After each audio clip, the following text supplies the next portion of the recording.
Danny's adventure.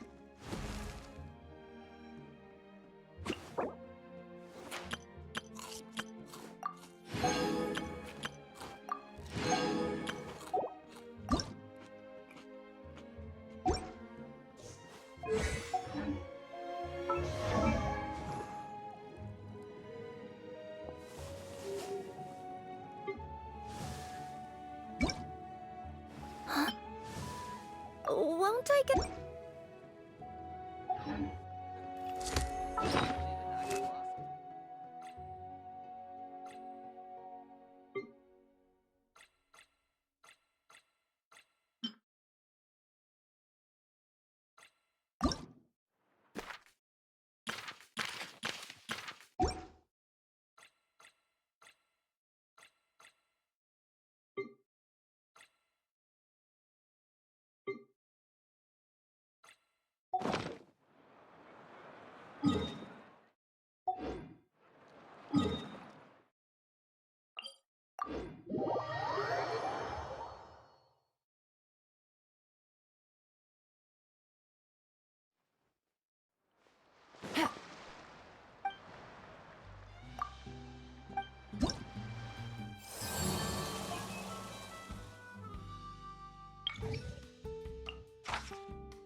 Things have been looking really rough for Natlan lately.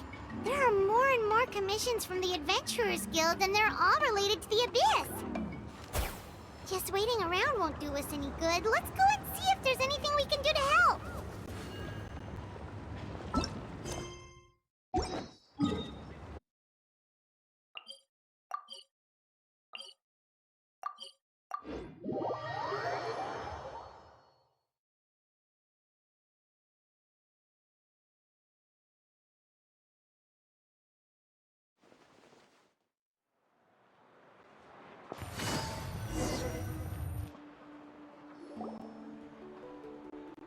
I see. Thank you so much. The Adventurers Guild has been overwhelmed these days. No worries at all. We've always valued the strength of adventurers. Given the current situation, it's vital that we all work together. Since we're facing the same enemies, I'll send you the intel we've collected on the Abyss so far. Then we can take a look at how to coordinate our efforts. All right. Thank you so much.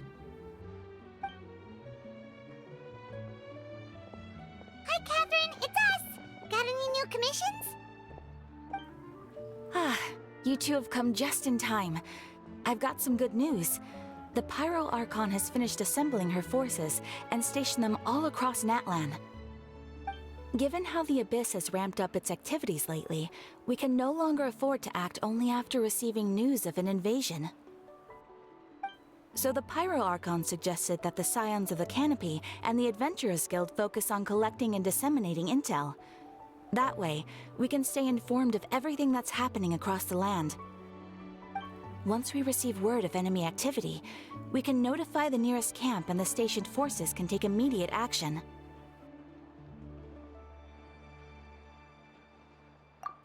Yes, precisely.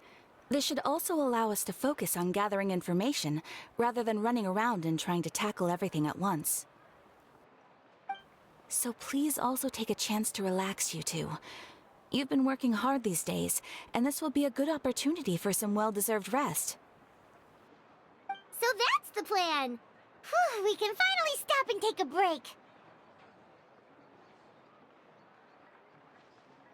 Paimon knows that! It's not like Paimon just wanted to lay here and do nothing! The movements of the Abyss are always unpredictable. There have also been times when it suddenly became more active in the past. The people here generally see it as something like an acute natural disaster. Once the disaster is over, everyone will return to their normal lives. We just all hope that day will be sooner rather than later. Oh, right. Most people have no idea just how bad the situation has gotten in the Night Kingdom.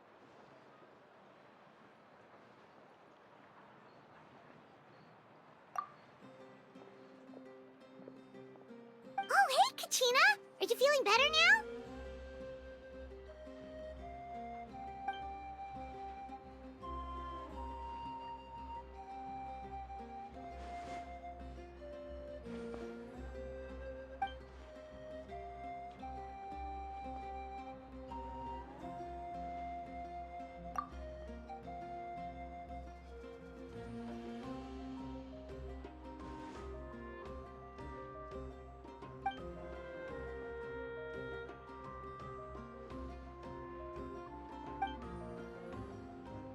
Wow! So we'll finally get to meet Shilonen, the legendary forger of ancient names!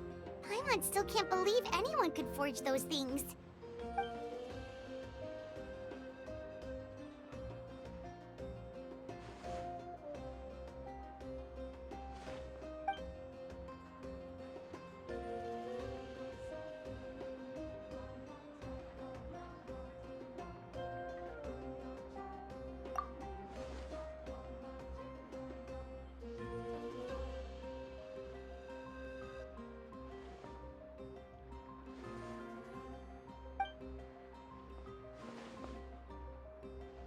Hey, have some confidence in yourself, Kachina.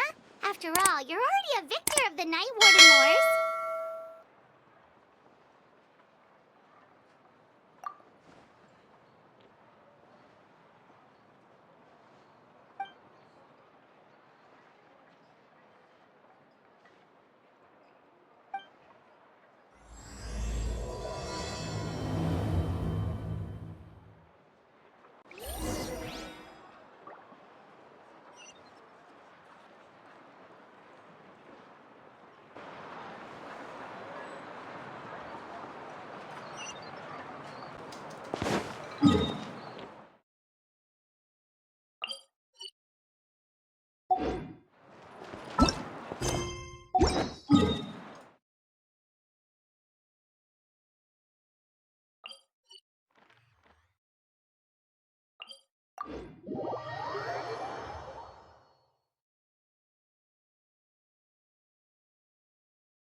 Ah, yes, so I've heard. So young, and yet you've already got quite the reputation. Wait, are you Outlanders? Yep, we're travelers who just arrived in Natland not too long ago. No, I mean, I was aware that you're travelers. It's just no one told me that you're Outlanders. No, the only thing she said is that a new hero had pledged herself to the plan, but we need to forge an ancient name to ensure she'd be able to return safe and sound. And she did mention that it would be quite difficult to forge an ancient name for them, but at the time, I thought she was just commenting on my skills. But I seem to understand where the true difficulty lies now. Oh, I wouldn't go that far. I'm used to it, really. I just need a moment to process things. The Pyro Archon's requests are always difficult to fulfill, and we used to argue a lot. Honestly, it's probably for the better that she didn't bring this up at the time. Anyway, I can't argue with her if she isn't here, and it'd be pointless to take my anger out on someone else. But, just because I understand her rationale doesn't make me any less upset. After all, she must have known that forging an ancient name for an Outlander is an impossible task. It's impossible? As you probably know, an ancient name is a symbol of a hero's sparing glory, which grows even richer and heavier as generations of successors inherit it. We forge ancient names by engraving the heroic deeds of an individual who will become the first hero of that particular name.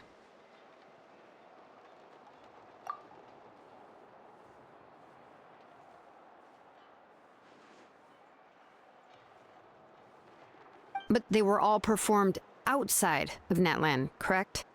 Yeah, that's right. Then those deeds haven't been recorded by the Night Kingdom. To take it one step further, even if you had performed heroic deeds in Natland, as an Outlander, your actions still wouldn't have been recorded by our lands. Only memories and experiences that have been acknowledged by the Wyab can be used as a basis for an ancient name. Even the greatest of craftsmen cannot create something out of thin air, you know. That's just how it is. Seems the Wyab don't want just anyone to get a name, huh?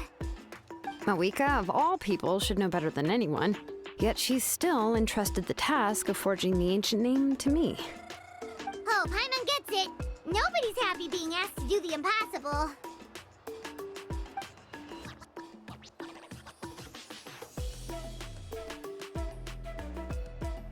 Ugh, don't remind me. Let's just focus on how we can pull this off. How to achieve the impossible. You mean you're already willing to accept the task? Well, what else can I do? What's happened is already done, and it's not like I can outright defy the order of my Archon. If she gave me this order, then she believes the ancient name is an indispensable part of her plan, and that I'll be able to find a way to make it happen. In other words, the order is an affirmation of my abilities. Whoa, not only has she accepted the task, but now she's looking for silver linings?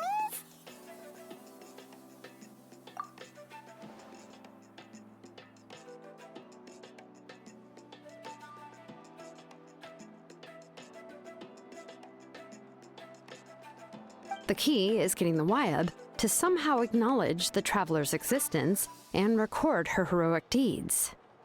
We heard the voice of a Wyab when we were in the Night Kingdom before. We even had a whole conversation with her. If we can talk to her again, maybe we can figure something out together. Well, every tribe has their own Wyab. How do we know if the one you met is indeed the best one for us to talk to? Plus, considering the unprecedented nature of this situation, I have a feeling that the acknowledgement of one Wyab alone would probably not be enough. I don't know. That requires a level of knowledge that I do not possess. We need to find a consultant who's an expert on all things Night Kingdom and Wyup. The first person who comes to mind is Lali at the Masters of the Nightwind, the one we call Granny Eatstali. Oh, we've heard that name before. We used her Spirit Speaker Stone to find Kachina's ancient name. A person who can make something like that must be pretty impressive. I'm unsure she'd be able to help. Still, she's older now and quite eccentric. It's hard to even book a meeting with her, given that she's constantly holed up in her room and doesn't like to be disturbed. I've heard that to get her help, you have to be extremely patient with her and know how to keep her spirit up. I hate to break it to you, but... Huh. Why is that? I mean, didn't she already help you before? And you even managed to save Kachina. Well, yeah. At the cost of her Spirit Speaker Stone being split into two.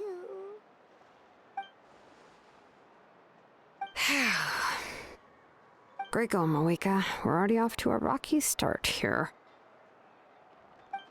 In that case, I guess your only option is to try to emphasize that this is an important order from the Pyro Archon. Hopefully, Lali would still want to show respect to the Archon. I'll also write you a letter on your behalf. If you can find someone to deliver it and mention some good things about you, then that should help too.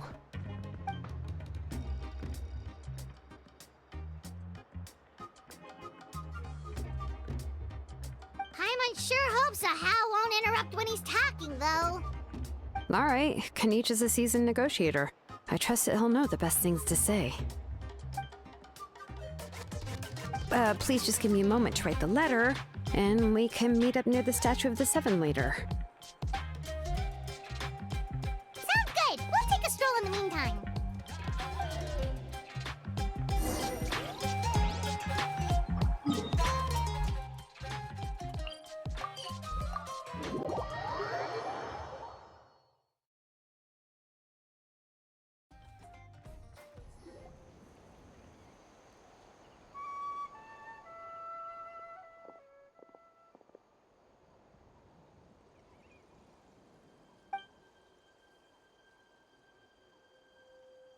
I'm sorry to put this on you, Kanich.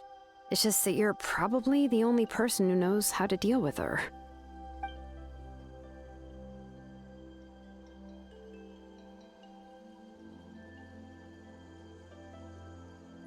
Oh, wait, so Kachina and the Traveler also know about the plan?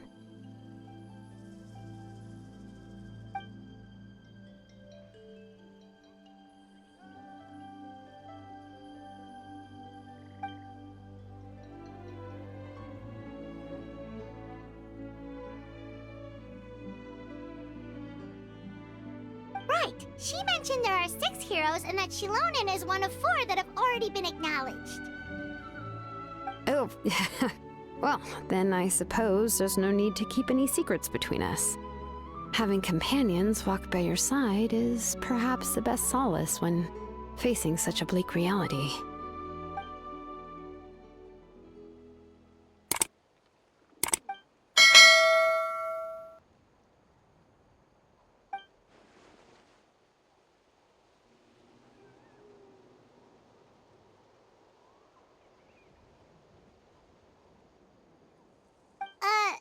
Lali knows him too?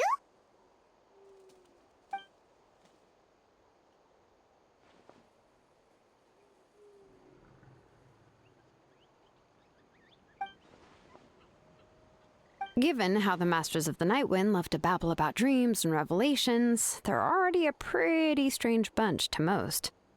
I've never met Auroran, but if they consider him the odd one, he's got to be pretty far out there.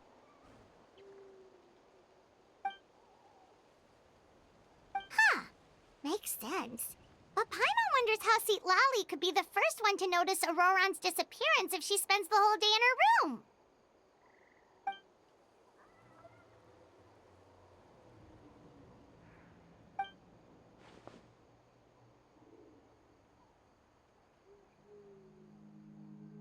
Huh, so if I'm following, you mean we'll help her investigate Auroran and the captain's whereabouts?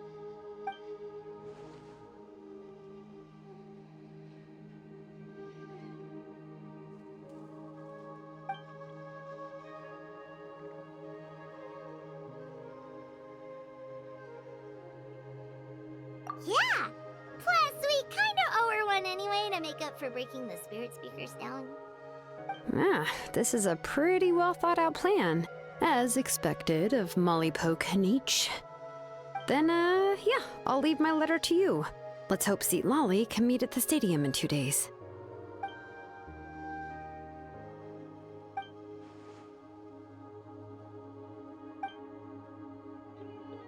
Okay, then let's part ways for now. I'll see you in a couple of days.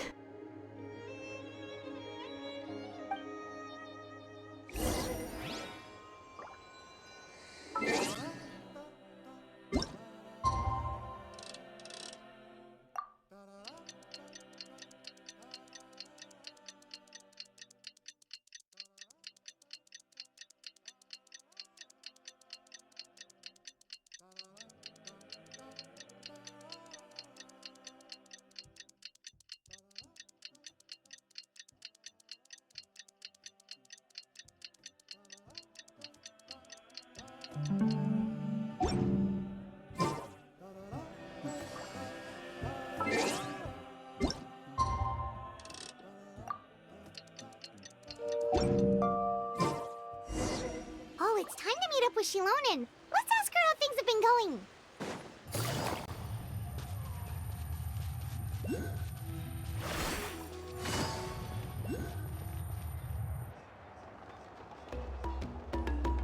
Hey, Shilonen, how's everything going? Oh, hi, Traveler and Paimon. I have, bad news. Seat Lolly did not reply to our request, although I suppose I'm not too surprised. Huh? You mean she didn't even bother to give Kenichi a response? Guess she really does have quite the ego then. Yeah, well, she can be also quite eccentric, though she's one of the most gifted people around. Even the Masters of the Nightwind often struggle to work with her.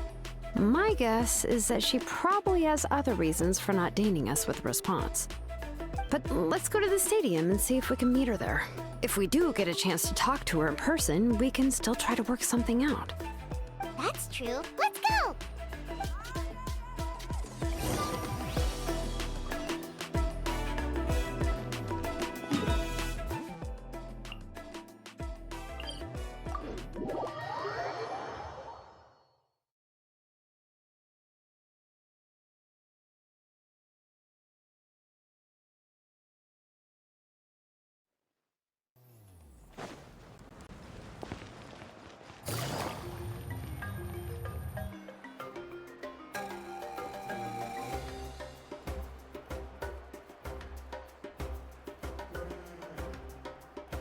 Paimon doesn't see anybody.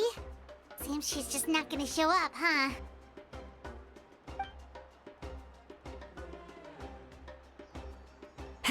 Well, we tried to be as considerate as we could, but she's under no obligation to help.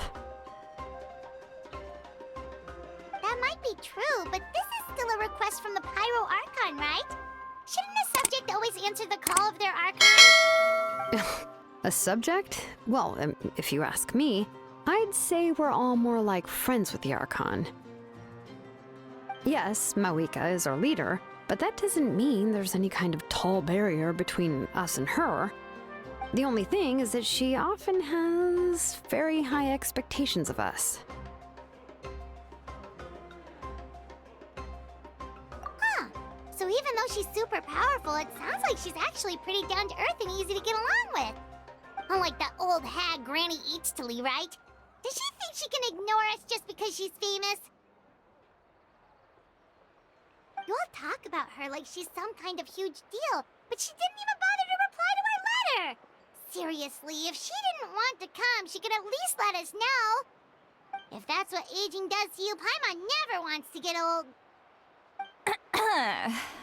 Oh, really? So, that's how you see me? Huh? Who's there? Who's talking next to Paimon? Oh, don't mind me. I'm just a disgruntled old hag, right? Come on, relax. I'm sure my bark's worse than my bite. Huh? Seat Lolly.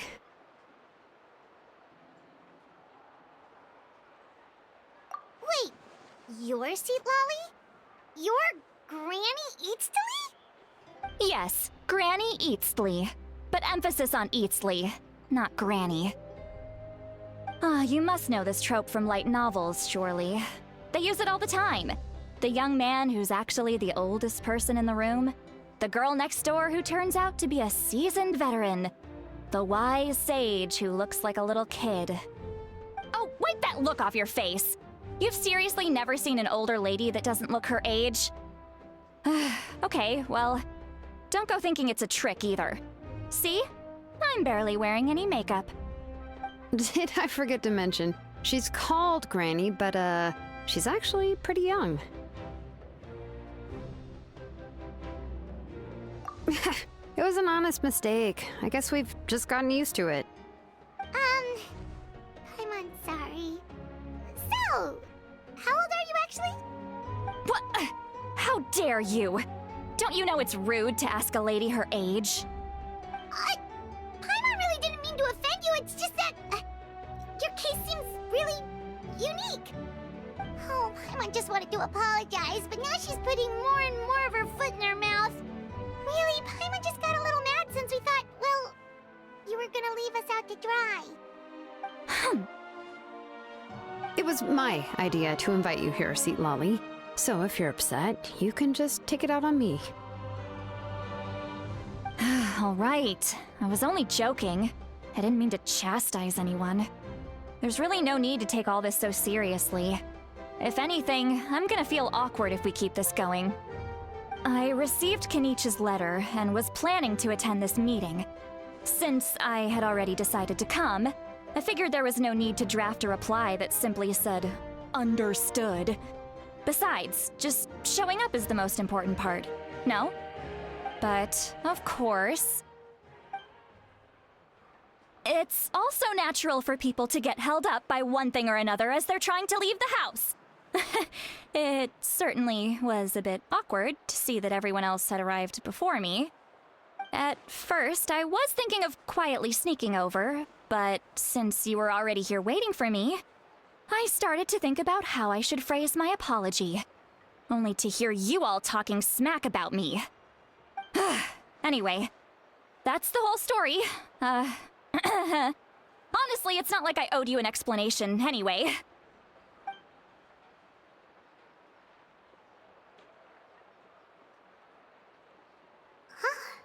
What's with that expression? Was she feeling embarrassed just now?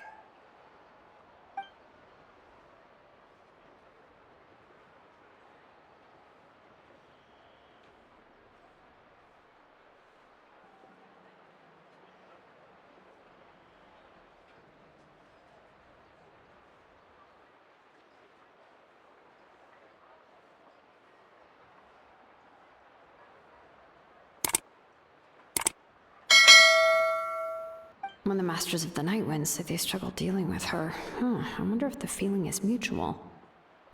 She seems to be pretty awkward herself. Everything she does and says seems a little forced. Anyway, Shilonen, I heard that you require my help in crafting an ancient name. Correct. The situation isn't like anything we've handled before. Let me explain.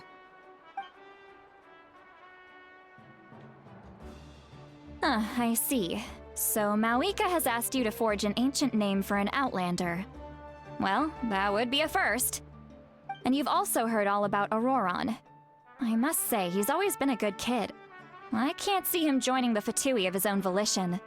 He must have been coerced somehow. Yeah, that's what we came here to ask you.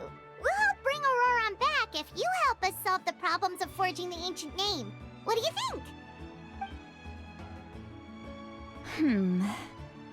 I suppose I'll just call you Traveler for now. Traveler, come here. Let me take a good look at you.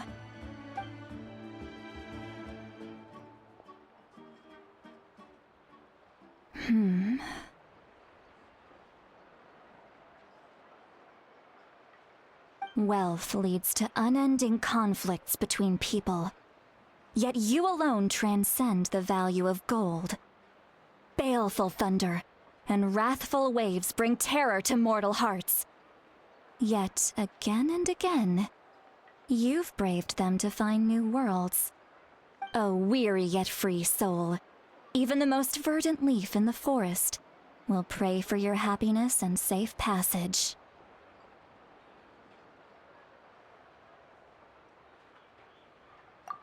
Those are all the things that I could see in you. You've experienced far more than even most mortals could dream of. You possess the heart of a sincere hero, along with the conviction to lift a torch above your head and walk headlong into the night. Huh? Don't move. There's something here. Huh? What thing? Don't scare Paimon. Is the traveler gonna be okay? Ah, shoo! That should do it. You've just returned from the Night Kingdom, so some fragments of souls were still stuck to your body. No need to worry. I've just cleared out the last of them.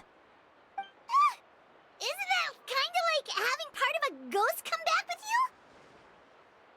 It's nothing as serious as that. If left unattended, the most it could do is stir up some chaos in your mind, and generally worsen your mood. Well, in that case, better to get rid of them.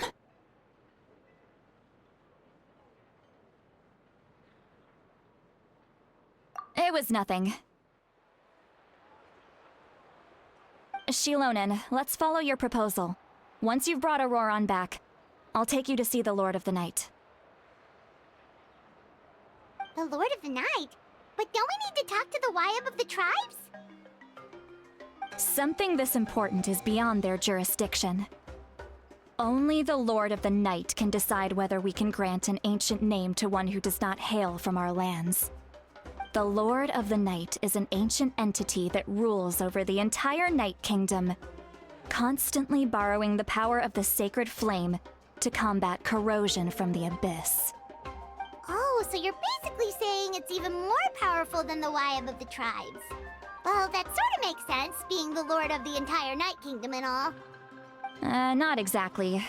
It's not so much that one's more powerful than the other. But never mind. That's not important. It would take too much time to explain. Just listen carefully to what I'm about to tell you. The Lord of the Night is currently in a deep slumber, and we can only communicate with its consciousness while in a trance. In other words, in a dream. But I will need to prepare a few more things if we are to hold a ceremony to achieve the state of the trance. I'll make a list. Can any of you get everything for me? I can go. It'll probably be a long list, so better leave it to someone who knows all the local vendors. Sounds good. Then we'll go with St. Lolly to track down Auroron.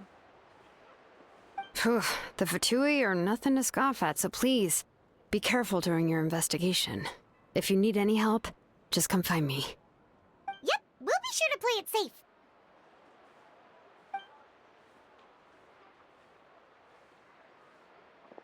All right, now it's time for us to catch that brat and bring him back. I'm sorry I made you wait earlier.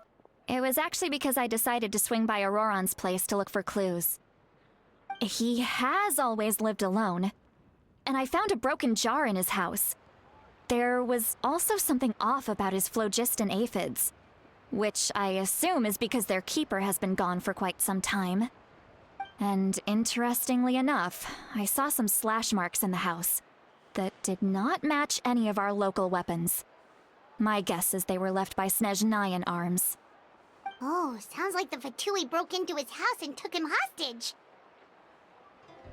But why would they kidnap a kid who just spends his days living in the country and raising aphids? He's only in his 20s. What would they want with him?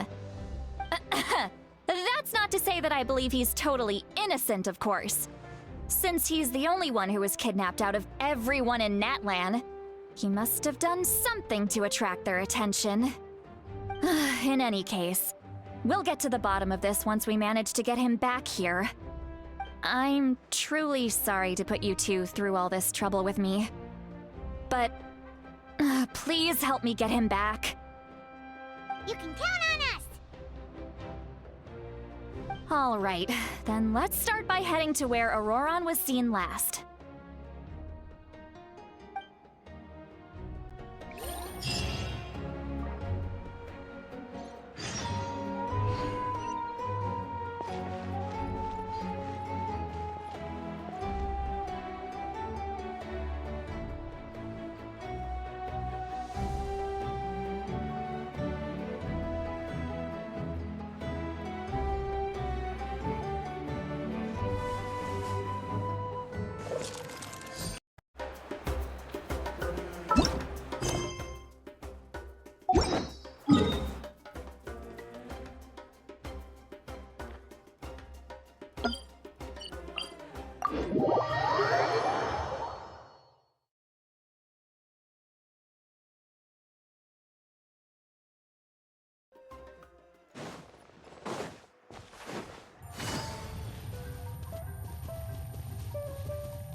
This is the spot. An eyewitness claimed to have seen Auroron speaking to some Fatui soldiers here. I don't know how much you're willing to believe me, but Auroron really is a good kid. I see no reason why he'd suddenly get involved with the Fatui. I'm convinced that what the witnesses saw was actually the Fatui coercing him, or perhaps trying to extract information. However, I doubt anyone would believe me, given there are no signs of a fight. Didn't Kanich say that she's a big name in Natlan? Feels kinda weird to see her so frustrated and helpless like this. Auroron? Well, he was left at the side of the road as an infant, and the people of the tribe took him in. You could say that everyone had a hand in raising him. He learned a lot from us, and once he reached adulthood, he built himself a house out in the countryside. He spends most of his days growing vegetables and raising aphids, living off of what he harvests from the garden. He's always been such a good kid. He would even get his friends to deliver whole bags of fresh produce to my place.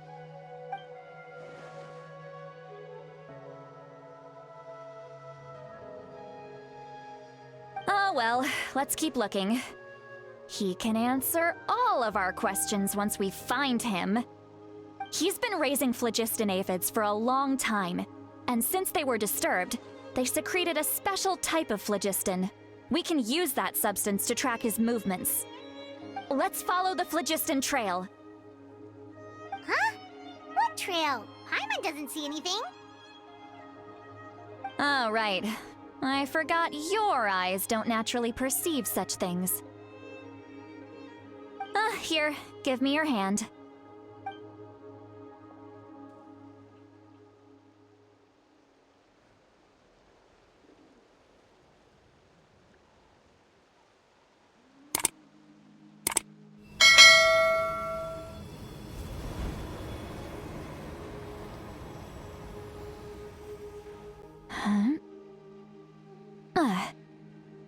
How about now?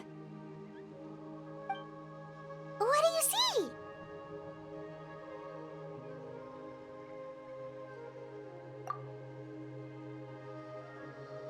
Whoa, Paimon can see it now too!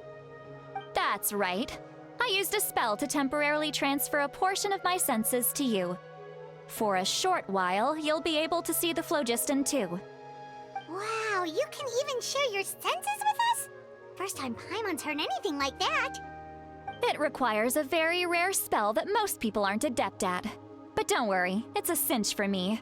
Between the two of you, it seems the Traveler's senses are a bit stronger than Paimon's. When I held your hand just now, I could sense that you've got a great affinity for phlogiston. You're extraordinarily gifted. Anyway, we'll need to use our vision now to track down Auroron. Good luck, you two. Over here, this way! See, Lolly might say a lot of deep and confusing stuff, but this spell of hers is really something. What does she mean by deep and confusing? As far as elderly shamans go, I'd say that I'm already pretty easy to talk to. Is there any other old hag who's as fluent in the language of the youth as me? But is my way of speaking still not trendy enough? I've already tried my best to match their speech patterns. But given the looks on their faces just now... Or perhaps I'm still not fashionable enough? But that can't be, right? Don't tell me they're still getting the impression that I'm super old-fashioned. Huh?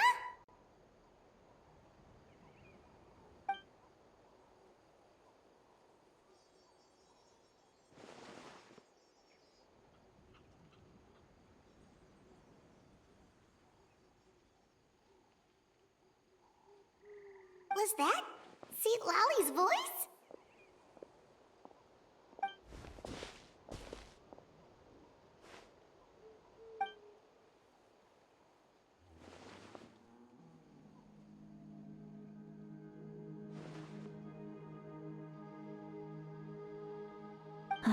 that I think about it, it's a good thing I found some helpers this time. Some things are best done with the help of friends.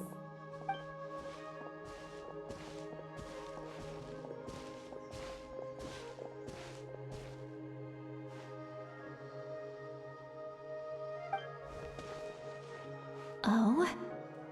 They appear to be feeling quite confident. Looks like our work will go smoothly.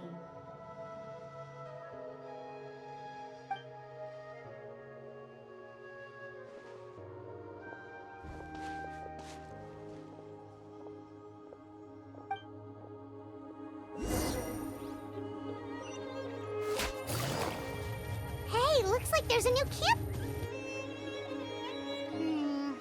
Yep. Judging by Paimon's experience as a guide, it definitely looks like people set up camp here. Wait. The phlogiston here is a bit odd.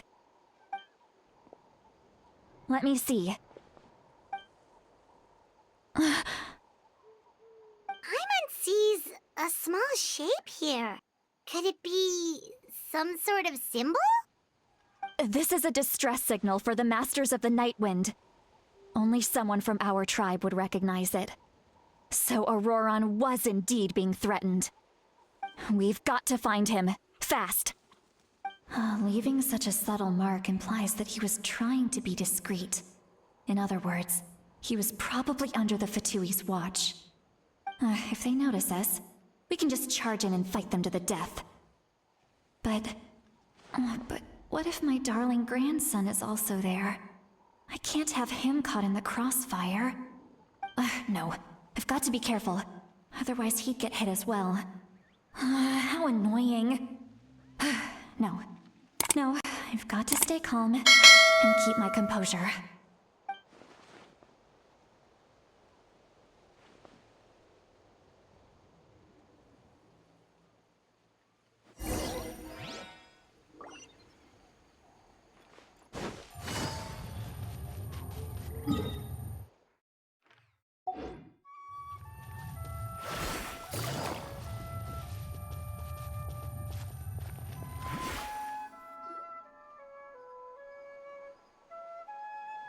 There are traces of people staying here too. Wait a second. The phlogiston around here is jumbled up. I can also smell a mix of elements in the air. Pyro, electro, and some other elements as well. Kanich told us that you were super amazing. No wonder you can sense so many more things than us.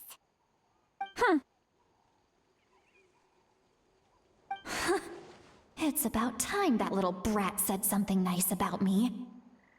There are signs of a struggle here. Judging from what's left on the scene, there must have been a fight. But after that, the factions seem to have gone their separate ways. Both the phlogiston and the elemental traces in the air support that. Do you still remember the little mark we found before? Paimon's thinking, what if Auroron wanted to leave another distress signal, but was caught by the Fatui?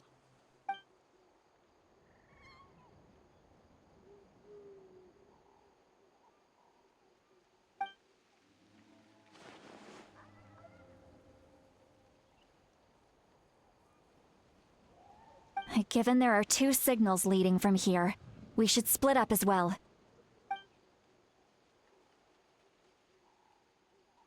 I'll take this direction, and leave the other one to you. Let's meet up again later.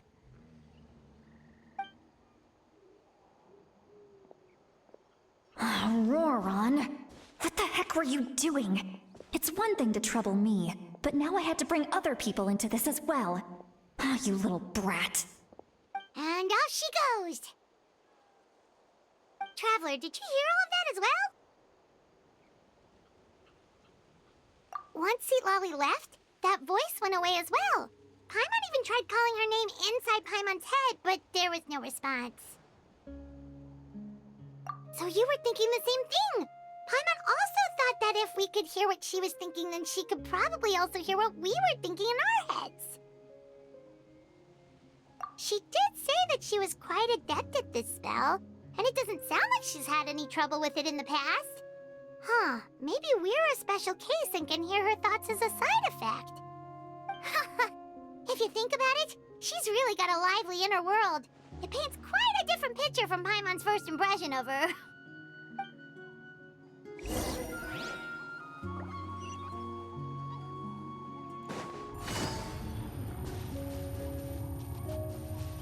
Paimon sees some traces here. Let's follow them and see if we can find anything up ahead.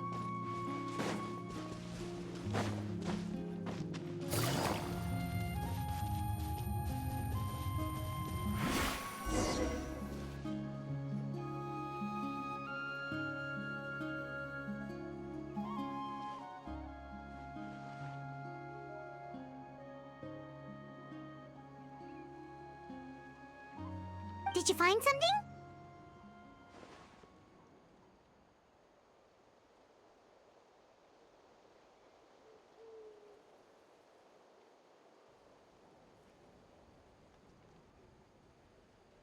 Huh. So we can't tell where Auroron might have gone from here. That's weird. The phlogiston trail suddenly stops. We can't make anything of these footprints either. But he can't have just evaporated into thin air, right? We know he wasn't alone. He had all those Fatui with him.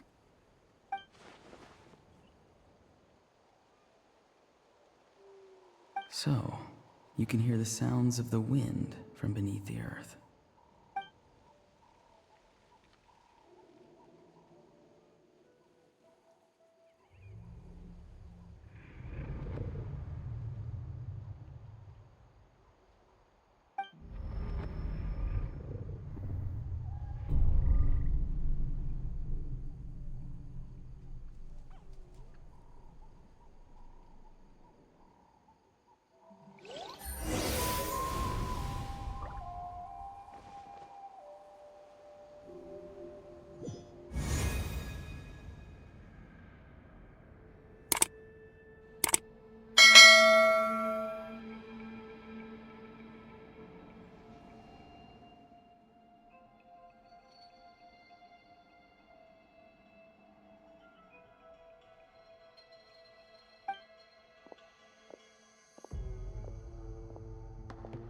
I'm very sorry, but please do not move.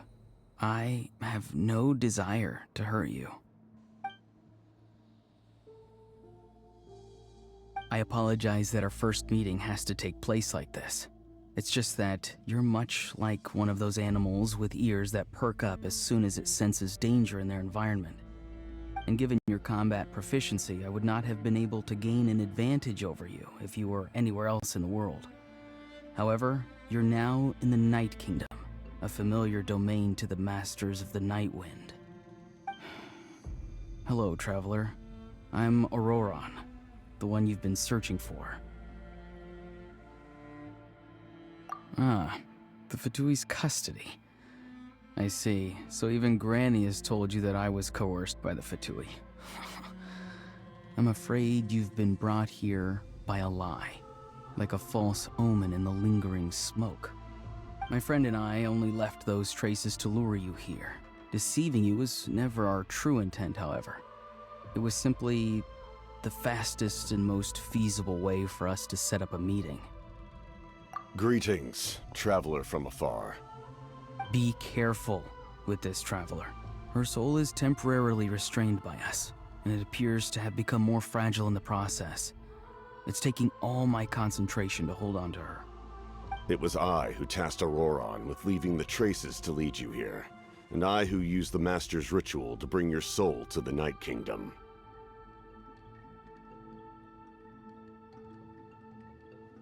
I've heard much about you from the past encounters you've had with my colleagues.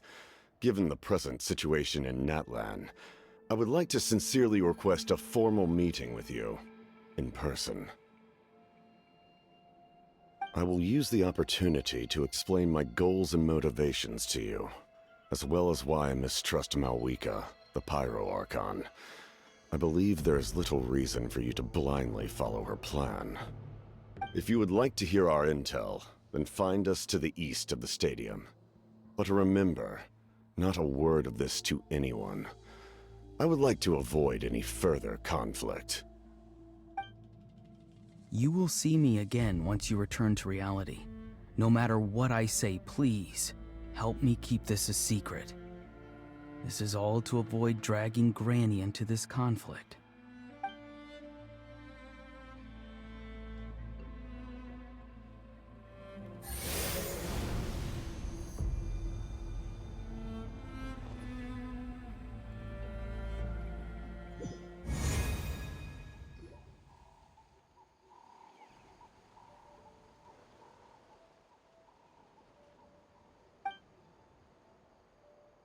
Hey, what happened just now? You suddenly collapsed and stopped responding.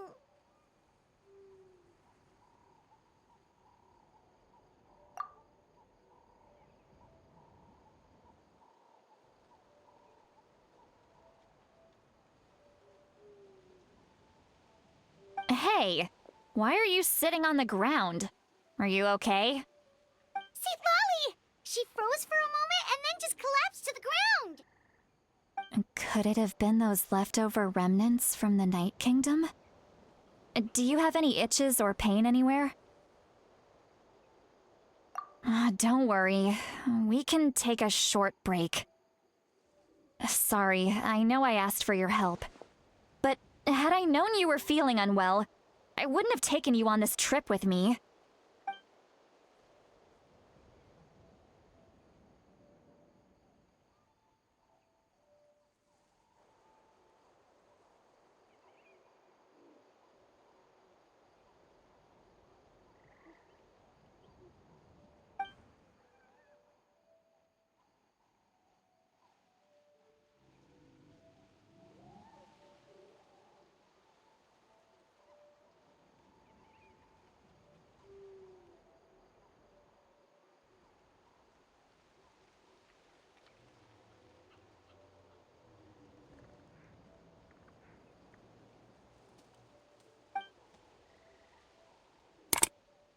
If you're feeling sick, you should just say so.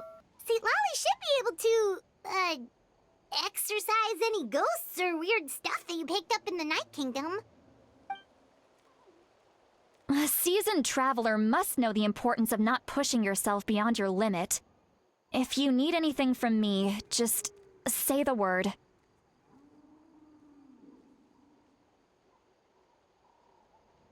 In any case, let's take a bit more time to rest now.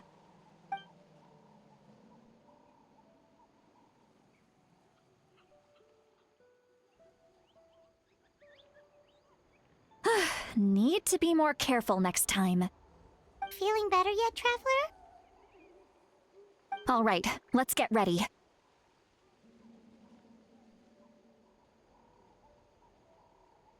I followed my phlogiston trail earlier to a stronghold guarded by soldiers. I have a feeling that Auroron is probably being held inside. Oh, so it's close by. Then let's head over right away.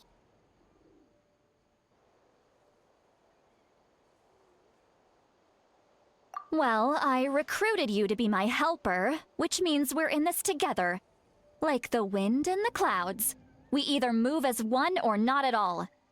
But if you want to make it up to me, then just be sure to fight extra hard when the time comes.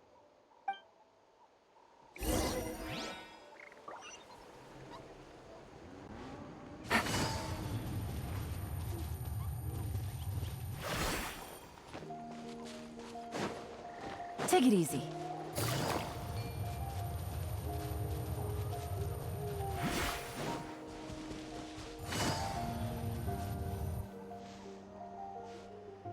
Look over there. Huh? I don't think she sees someone in the middle of the camp. That's Auroron. So he really was taken by the Fatui.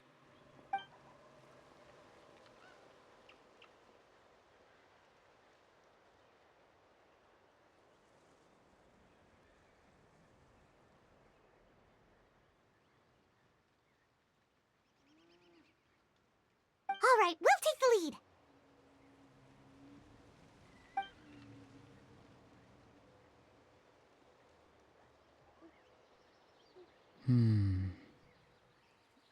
Hey, quit daydreaming. Don't you have work to do? I cannot see the sun. What? Without the sun, I cannot see the truth. You are currently blocking the light, so I must beseech you to move aside. Huh? Okay, Mr. Philosopher. That's enough mumbo-jumbo. Wow. I'm going to rip that guy's head right off. See, Lolly's struggling to control her temper now. Are you ready? Let's go kick their butts. On my count.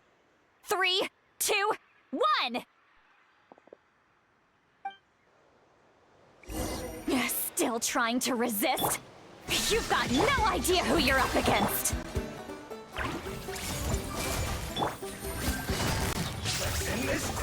Quietly now. Busted. Things are about to get dicey. Run from it. Quietly now.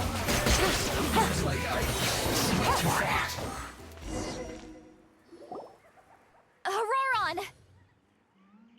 Granny! Paimon knows she's called Granny Eats to Lead, but it's still kind of weird hearing someone actually call her Granny. And greetings to you too, other Granny.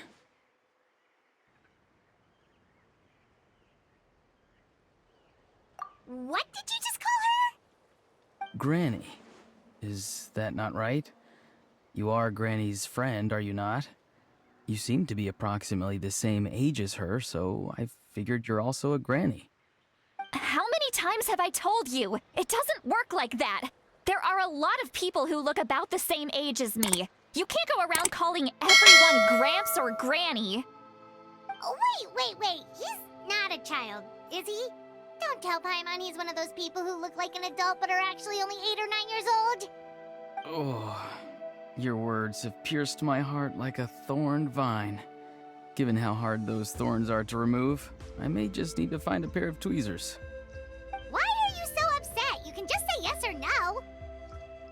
Of course I'm not a child. It's just, Granny always taught me to show gratitude where it's due. And since the Masters of the Night Wind raised me collectively, I basically see everyone above a certain age as an elder I should look up to.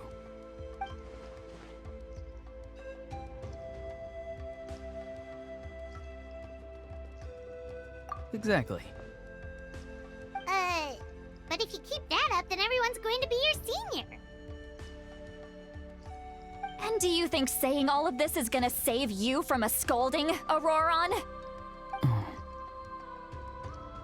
Haven't I told you 100 times since you were a kid? Heed the 3 warnings. Be wary of beasts prowling around, scammers looking for their next victim, and strange people who appear out of nowhere. Oh, so you do remember, and you just chose to ignore them. I always knew that living on your own was going to get you into trouble sooner or later. But getting kidnapped? That really takes the cake.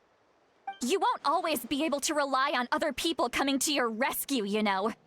You're just lucky we got here when we did. Or we might be launching another search and rescue operation to find out where they put your severed head. I'm sorry, Granny. I'll be more careful next time. Next time? Oh, good one. You think there'll be a next time after this? Not a chance.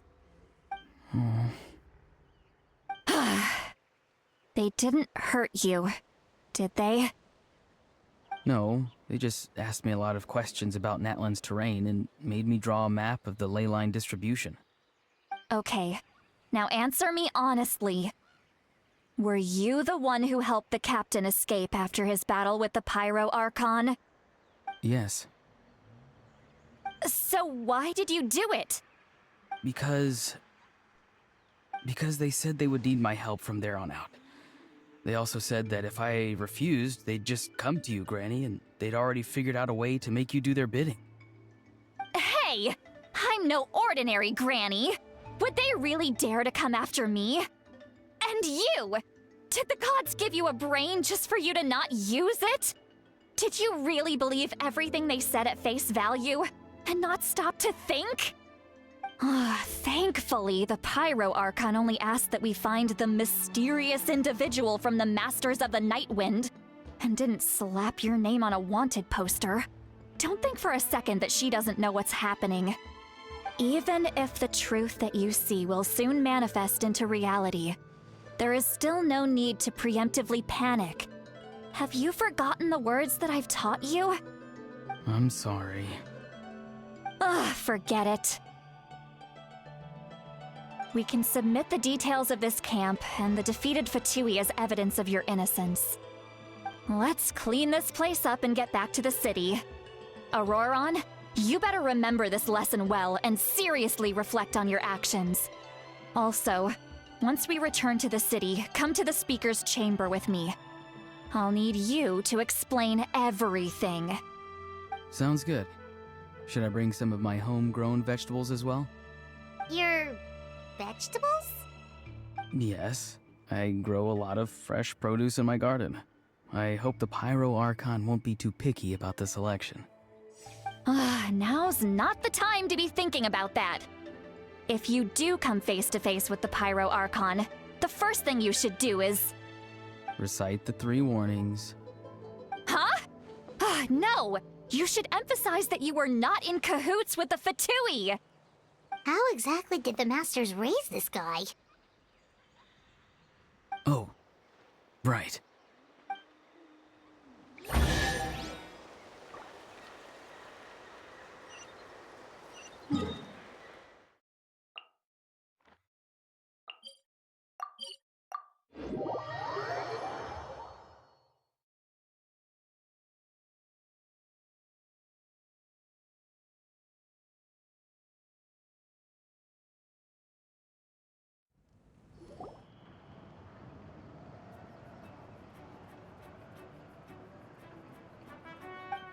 I see.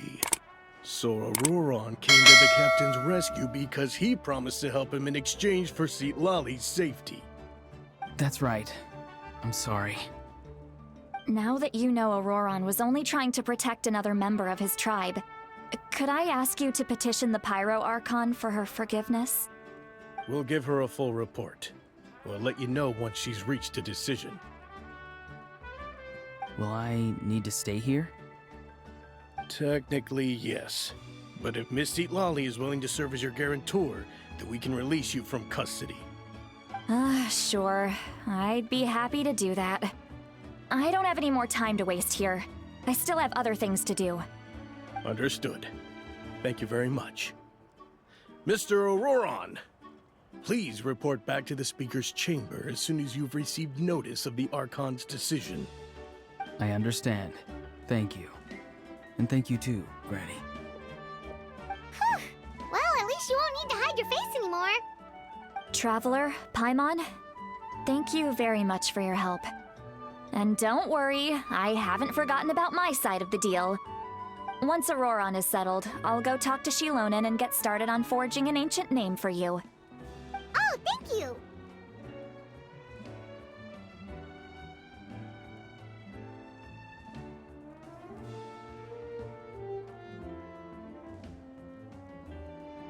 You scratch my back, I scratch yours. It's as good as done. You can just go twiddle your thumbs or something while you wait for the good news. Bye for now. Come with me, Auroron. We've got to find you a place to stay for the night.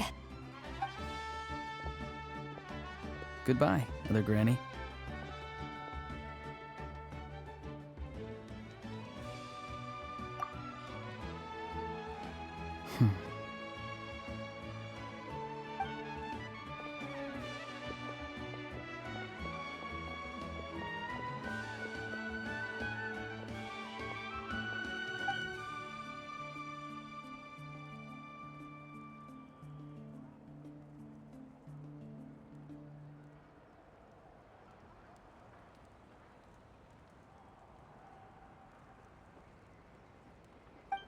We're finally done. All right, it's time to find some grub.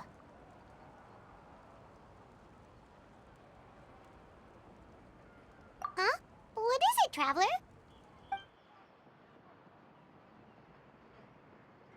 What? That cat?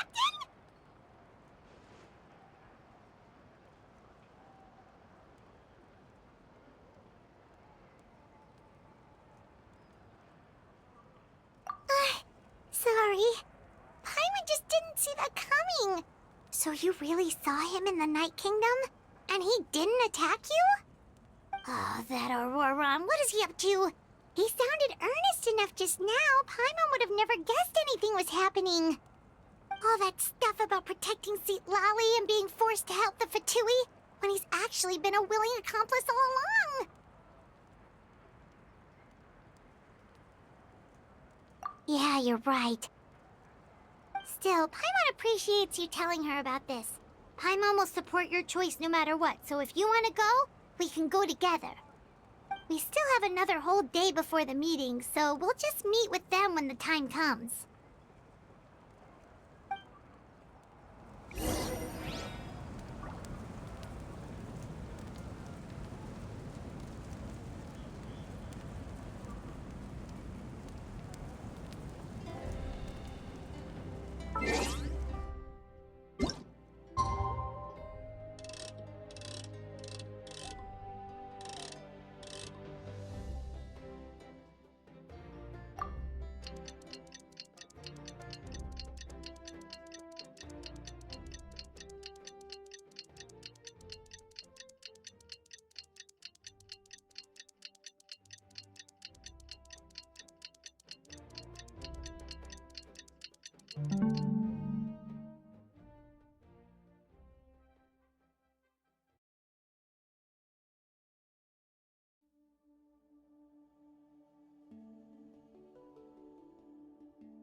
I got a new letter from an informant. Looks like the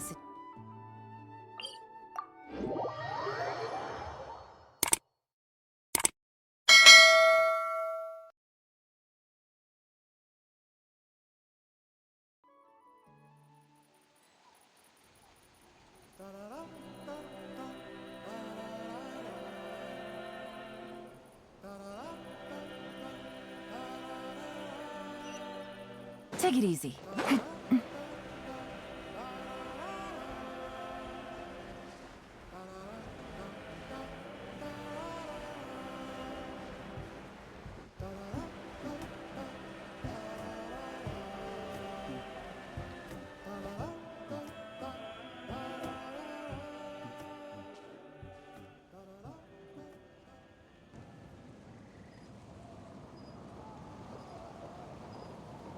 Weird. Paimon doesn't see anyone. Oh, please don't let this be a trap.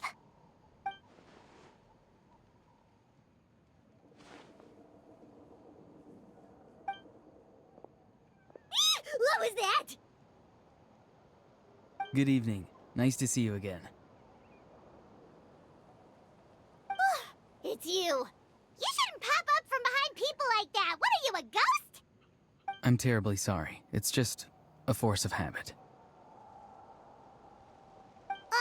And what's with you apologizing all the time? You sound so polite and honest, but you're actually doing shady stuff behind people's backs.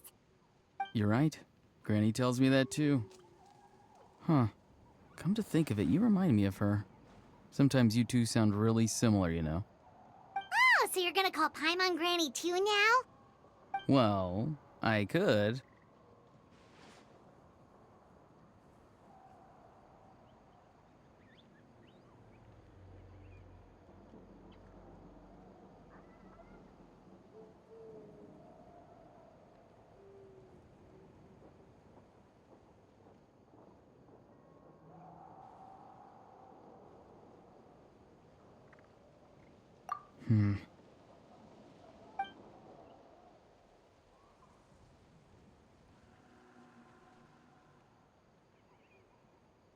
It's all clear. Over to you. Excellent. The fact that you showed up proves that I was right about your character. Yet, there's been a lot of talk about you. Child told me that you're passionate about the unknown and willing to take risks. Rather than facing you as an enemy, I would much prefer to bring you to my side. If we allow the current state of things to continue, we will inevitably clash, and that's a scenario that I'd very much like to avoid. I've long heard of your exploits across the nations. Though you have crossed swords with my colleagues many times, I know that you are by no means an unreasonable person. And once you've learned the truth that the Pyro Archon Malwika would never willingly share with you, you may just find it in your heart to consider my proposal. I assume you've already been informed of the Pyro Archon's plan. In order to defeat the Abyss and save Natlan, she still needs 2 more heroes to appear. Wait, how did you know that?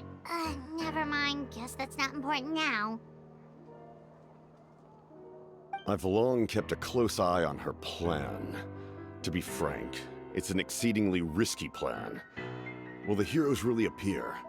And even if they come to her, will their power be enough to drive the Abyss back? If any part of the plan goes awry, all of Natlan, even all of Tevat, will pay for her mistakes. Now, you may have been led to believe that this is the only plan available to her.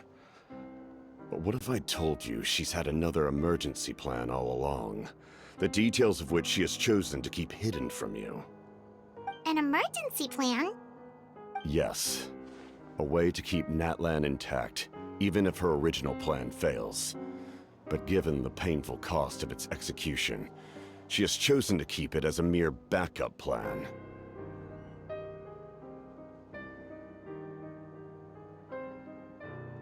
Whether this stems from hesitation, fear, or even naivete, I cannot say. But Natlan cannot afford to wait until she comes to her senses.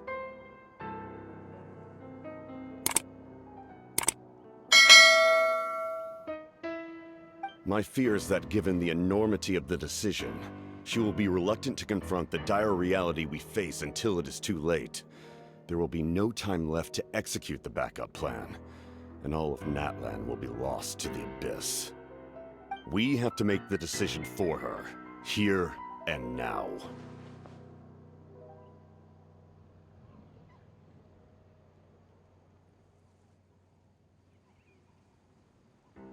Yeah, do you have any evidence for all this? Just telling us a bunch of scary stuff isn't enough, you know. Besides, wasn't it you who tried to seize the Gnosis for the Tsaritsa plan?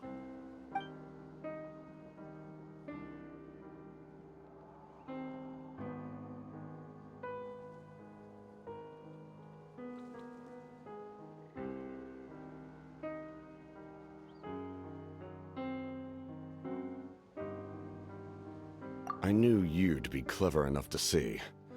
That's right. I did not seek the Gnosis for the Tsaritsa. Since I was defeated in battle, I must put to rest my thoughts about the Gnosis. But even so, my desire to save Natlan remains unchanged. And now, I have found a new way to solve the crisis. We can implement it immediately if we reach an agreement. Someone's here. Huh? The captain disappeared! Something is rapidly approaching. Oh no. Something? Bad news, chump! It's your granny! See, Lolly? When did you get here?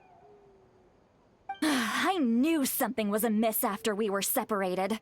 Hidden ceremonial tools, an unconscious traveler. I must say, I'm very curious about what you're up to. How dare you go behind our backs like this, Auroron? Colluding with the Fatui? Really? Oh, here we go again. Cat got your tongue, huh? You really think you can avoid a scolding just by staying quiet?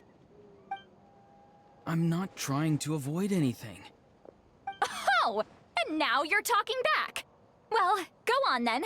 Explain yourself. What the heck are you up to? I'm sorry, Granny. I feel so guilty. You! That's it! Where are my tools? I swear if I don't teach you a lesson right here and now, I'll... Wait, see, Lolly! Please, calm down. We, still learned a lot of info, didn't we? Like the fact that the captain isn't trying to seize the Gnosis anymore. maybe just save the scolding for later, okay?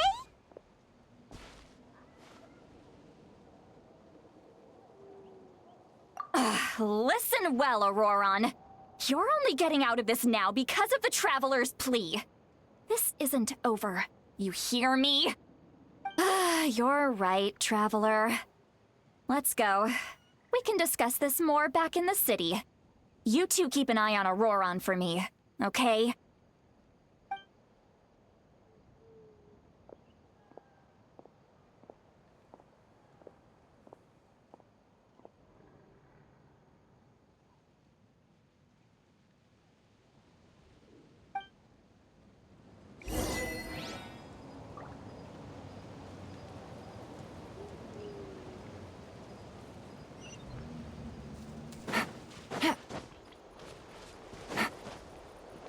Take it easy.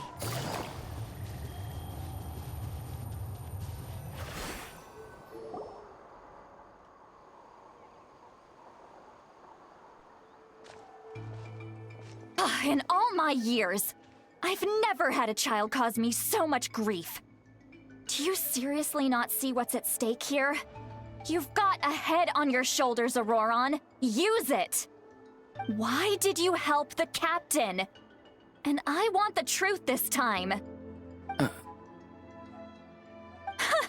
No answer? Think you're being smart? Then let me ask a different question. What does the captain want? What is his purpose in Natlan? Really? You're just going to stonewall me?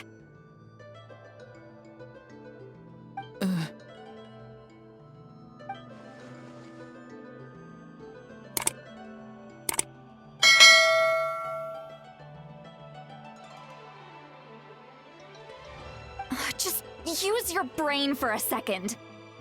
What do you possibly stand to gain by helping the captain? Only endless trouble awaits you and everyone in the tribe. You've always been a good kid. Why would you throw that all away now? If you're worried about something, just talk to me. Granny would much rather we had a conversation instead of constantly clashing like this. Why is he staring at us all of a sudden? I'm sorry that you have to hear all this.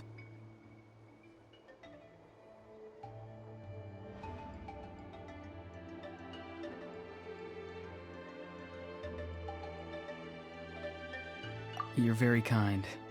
Most people would have fled by now. Not everyone can handle Granny's scolding. Oh? You dare gossip between yourselves instead of listening to me? You... Sorry, Granny. Sorry, Granny. Sorry, Granny. You know what? Fine. I'm perfectly aware that everything I say goes in one ear and out the other. You're all grown up now, so why would you listen to an old hag like me? You say all the right things, but then you go and completely ignore me! Well, if that's how you're going to treat me, you can stop sending Aoife over to my place to deliver your stupid vegetables! I don't need anything from you! Who's Aoife? A delivery person? That's irrelevant. The point is, he hangs out with this kid, so he must be no good. You kids get to a certain age and suddenly act like you know it all. There's nothing I can say to get through to you. Auroron, if you're still thinking about that so-called duty, then please, just forget about it. The ley lines did not fall to this state because of you. And we've long closed the book on that incident. Seems they've started talking about some kind of tribal history. I'm starting to get lost. That's not it, Granny.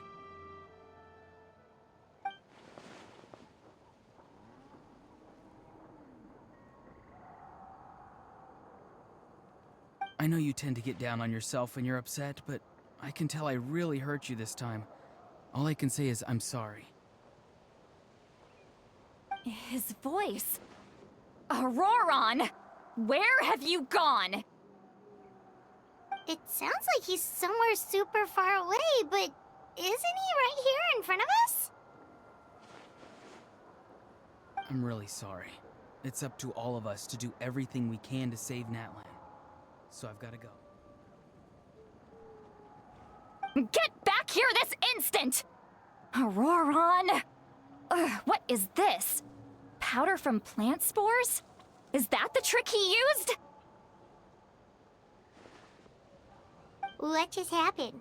How was he able to suddenly get so far away like that? It's a trick of his. If you grind spores into a powder and spray it in the air, it can be manipulated to create an illusion. He pulled it off flawlessly. He must have put a lot of time into perfecting it. Don't tell me that's how he's been hunting in the fields these days. Oh, couldn't he have picked up something more useful? Ugh, little brat. That's it.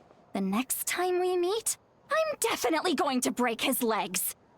Whoa, that's a little extreme. But still, why does he feel like he needs to run from us? If his goal is also to protect Natlan, then can't we work together?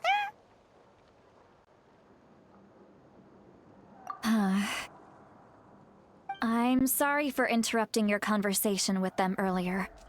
But even if you'd been able to hear them out, there's no guarantee you would have gained anything substantial. Auroron probably did everything he could to get away because he knew I'd get the truth out of him sooner or later. Ah, that brat. I swear.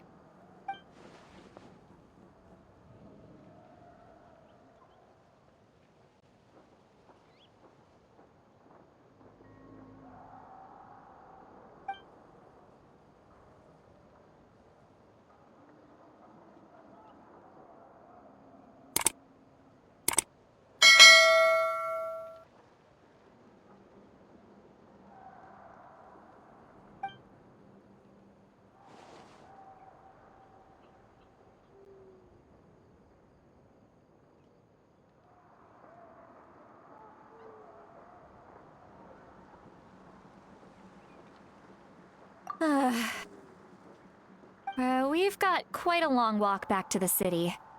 Let's take our time. It'll give me a moment to figure out how to explain all this.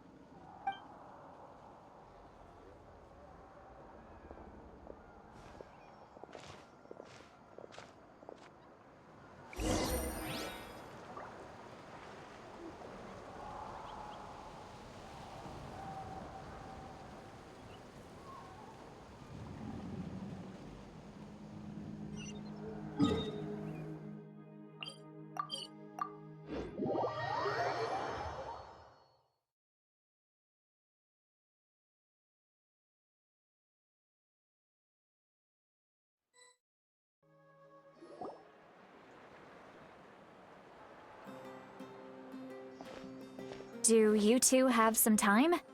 Feeling hungry? How about we get something to eat? Oh, right. It's been a while since we last ate. Now that we can relax, Paimon just realized how hungry she is. Then let's go. We can find somewhere to sit down and talk. Food and drinks are on me.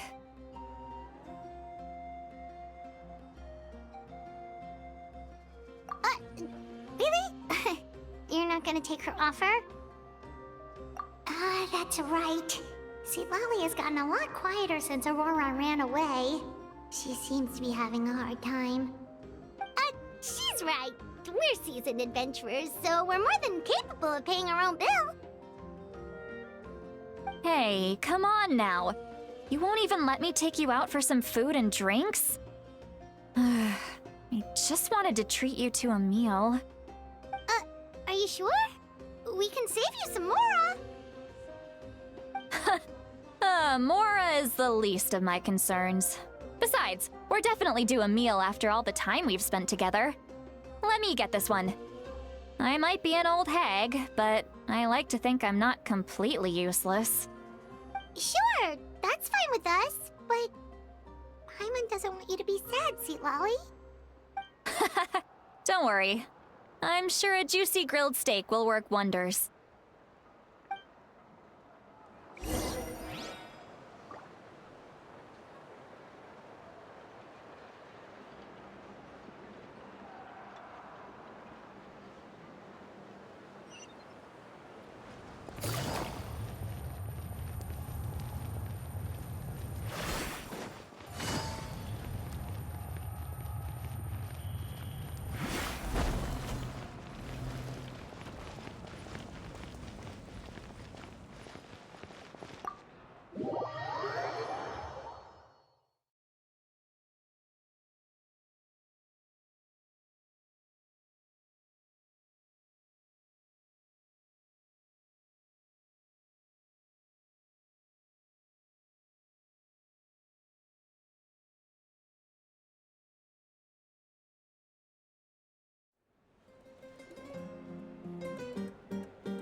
What are you looking at? Do you see two people standing by the door? They look like spitting images of each other. Are they twins?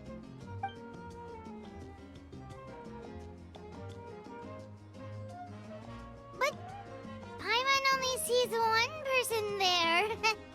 Huh? How could that be? I guess my mind isn't as sharp as it used to be.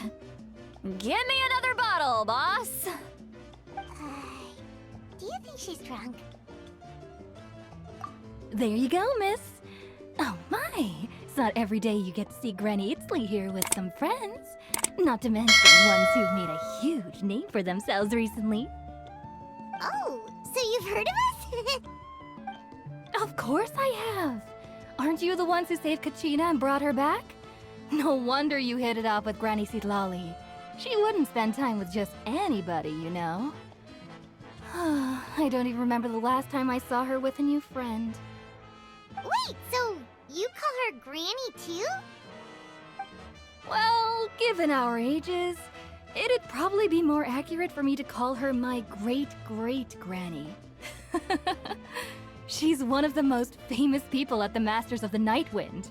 Most days, hardly anyone even dares talk to her. Huh? Gossiping about me right in front of my face now, are you, Chonka? Oh, please, Granny, I wouldn't dare. I'm just beyond happy to see you bring over some new friends. After all, any friends of our regulars are sure to be great customers too. All right, that's enough. Go on now. I'm sure the other customers would like to talk to you as well. There's no need to keep staring at me. I promise I'll keep my alcohol down until I leave. Well then, you have my thanks.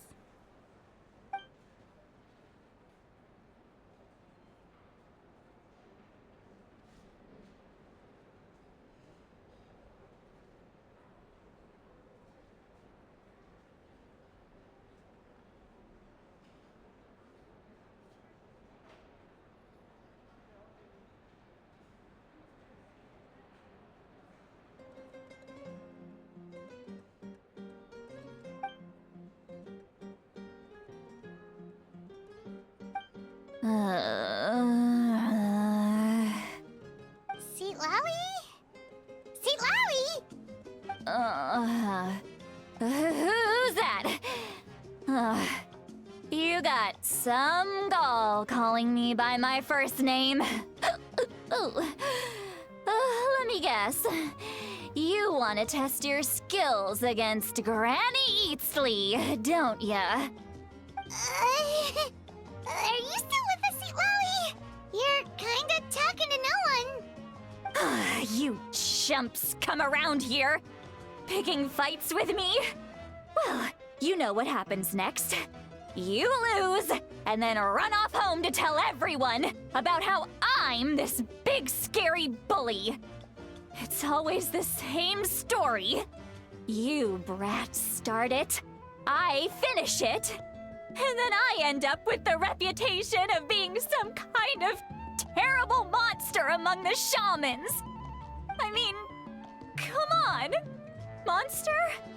Me? Really? What did I do to deserve that? Granny Citlali, you're not a monster at all. Exactly!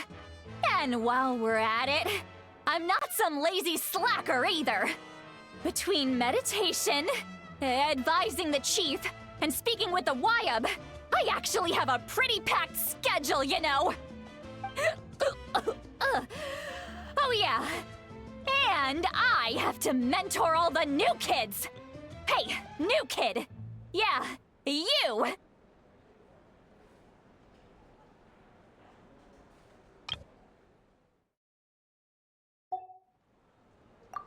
Don't play dumb. Didn't I teach you how to find phlogiston? You see? I know my stuff. I'm a good teacher. You tell him. That's more like it. About dang time someone showed me a little respect. Yeah, Granny's a hard worker, all right. You can always rely on old Granny.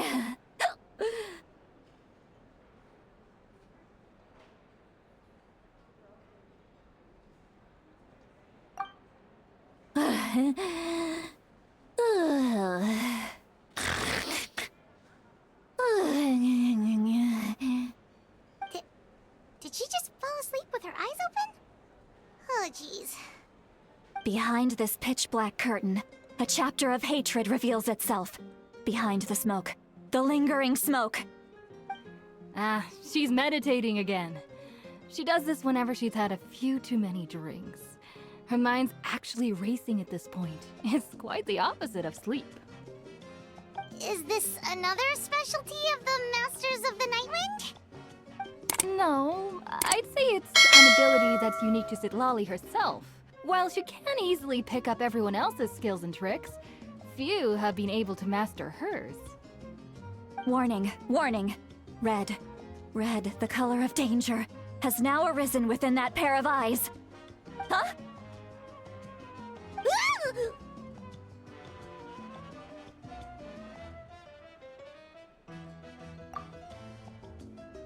Traveler? Paimon? What's wrong? I'm gonna hurl. Hang on, just keep it in! Phew.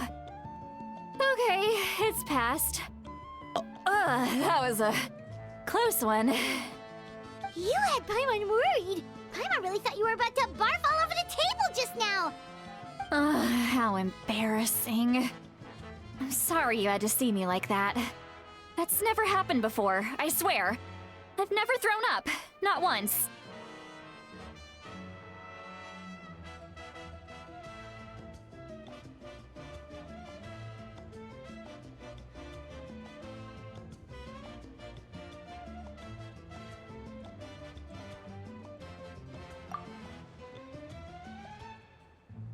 Are you feeling okay? Want to take a quick walk and get some fresh air?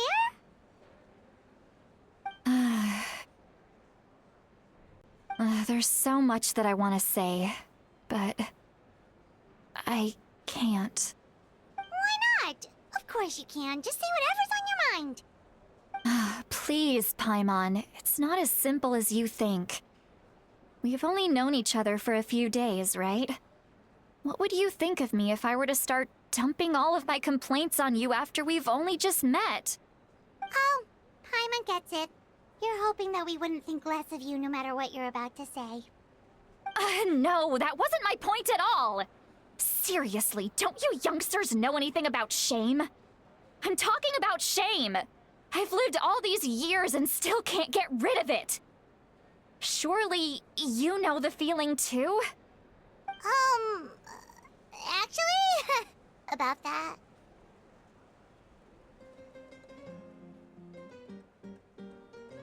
Huh? Tell me what? Yeah, this is as good a time as any.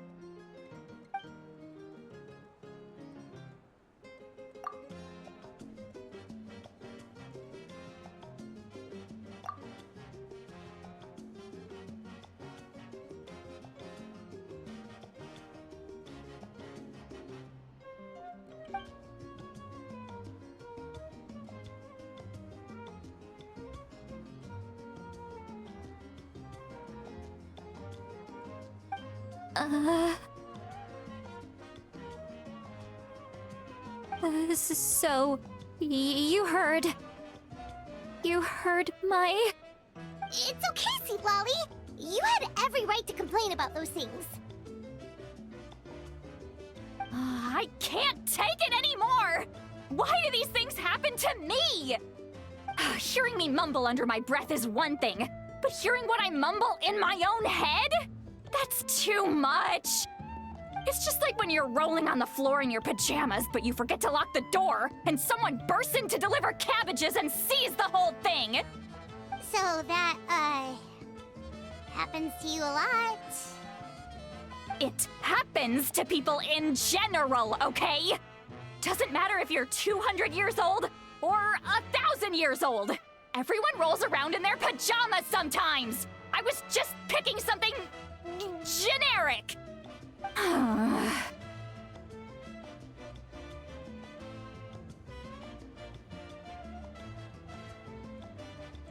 Take a walk with me. I have things to share with you. Looks like she's completely given up. Like those criminals who just confess everything and accept their fate.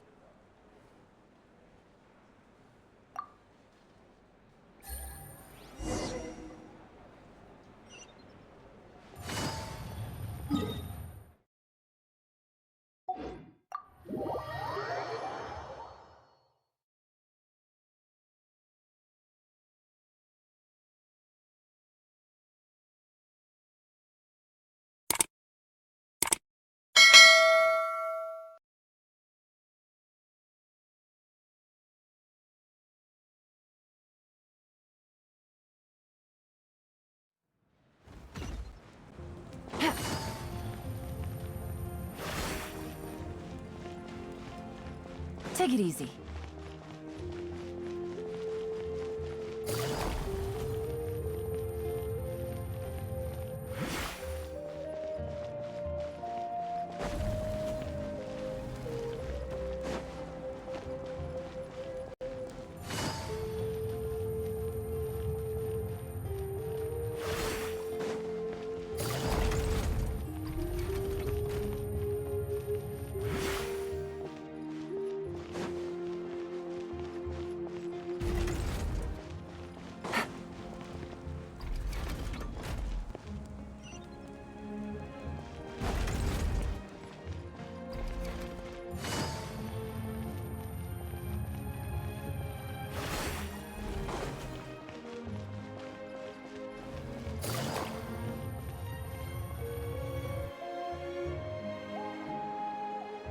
Well, great view, right?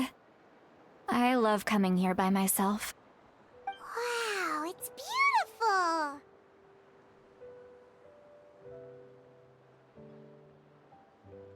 beautiful! You're making me want to cry. Oh no, what do we do? Please don't cry! I was an expression, okay? A figure of speech. I'm just... embarrassed. Here you are thanking me. Even after you helped me all this time. Let's just have a casual conversation. It's easiest that way. Really? You don't seem like the kind of person who keeps things casual. Well, I guess I used to be more of a stickler for the rules. And you're right, I don't usually open up to the people of my tribe like this. I'm just an eccentric old hag to them. That story's been passed down so long. It might as well be true. But you're just a regular person. The kids of my tribe would have a heart attack if they heard you say that. Granny Eatsley is a powerful figure. Be careful around her. That's what they'd say. Well, you are powerful. Are they afraid of you? Some are. Others are mad I always come out on top. A few decades like that, and people stop knowing how to deal with you. What about you?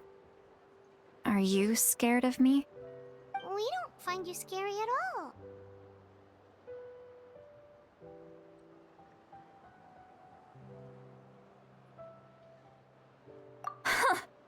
That's because you're not from my tribe. You don't know how many delusions of grandeur I've destroyed just by existing. I make people realize that no matter how hard they work, they'll never become a living legend like me. Oh, not to brag or anything. Maybe it's hard to believe. Just pretend I never said anything. We believe you. Shilonen has full faith in your abilities, and Auroran didn't seem scared of you. He thinks of you as his granny, right? Yes, but Auroron's a special case. Mawika already told you about her plan. And you've given so much help to Auroron and me. You deserve to learn the full truth. Auroron's not like other people. As I mentioned, he was abandoned as a child. The reason being, his soul is incomplete. The Masters of the Nightwind view this as a bad omen, capable of bringing about illness and misfortune. No one knows who his parents were. He was just left on a rock in the wilderness. It's a miracle he wasn't devoured by some wild beast. The Masters of the Nightwind believe they can see human souls, and in Auroron's incomplete soul, they saw a possibility for Natlan. A possibility to turn Auroron into a vessel for lost souls. The ceremony would allow lost souls to gather within him. Auroron would then be sent to the Night Kingdom to return the souls to their rightful place, strengthening the ley lines and completing the ceremony. Wait, that doesn't sound right. Now you see the problem. When damage occurs to the Night Kingdom, the souls held within disperse and remain adrift, unable to find a way back to the ley lines. This loss of souls damages the Night Kingdom even further. The ceremony can send back countless souls at once, which would benefit the Night Kingdom and the souls themselves. Of course, the vessel, Auroron, would be sacrificed in the process. I wasn't surprised the chief at the time came up with the plan.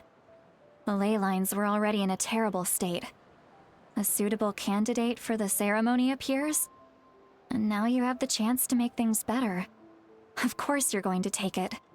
When the chief asked for my opinion, I didn't give my approval, but I didn't object either. So they went ahead with the ceremony. It failed, and Auroron escaped with his life.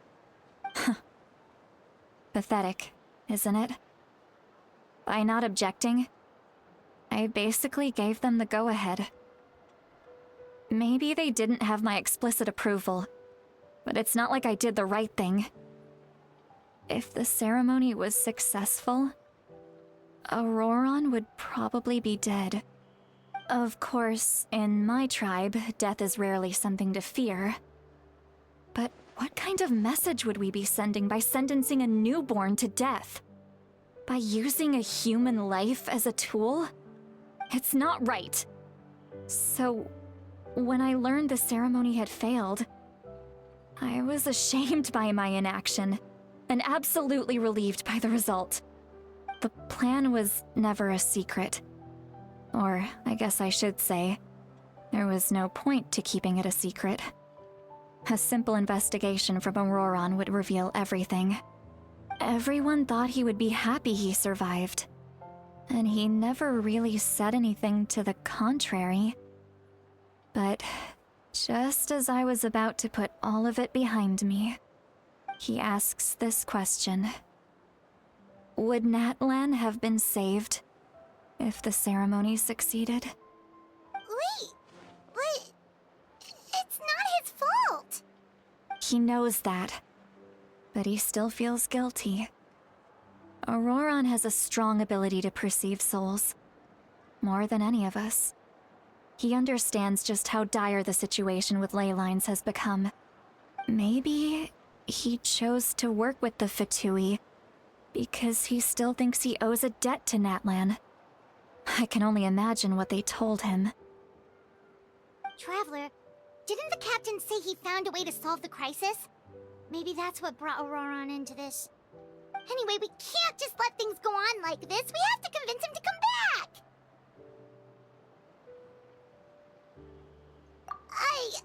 You don't look so good, Lolly. Maybe you should head back and get some sleep. Probably drank too much. It's okay. The fresh air is doing me good. Okay.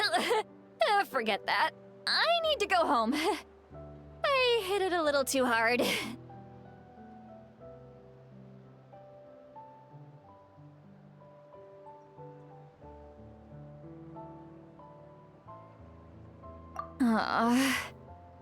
You've helped me so much already.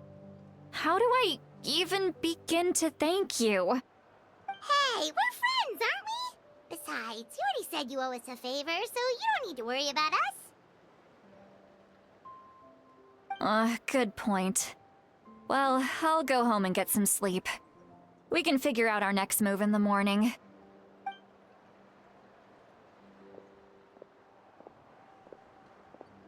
Friends. I like the sound of that. Auroran's probably back with the captain, don't you think? You mean about the backup plan? Do you really believe what the captain told us? Yeah, you're right. We should just go to her directly. But she's probably asleep. We can find her first thing in the morning. For now, let's... go to bed.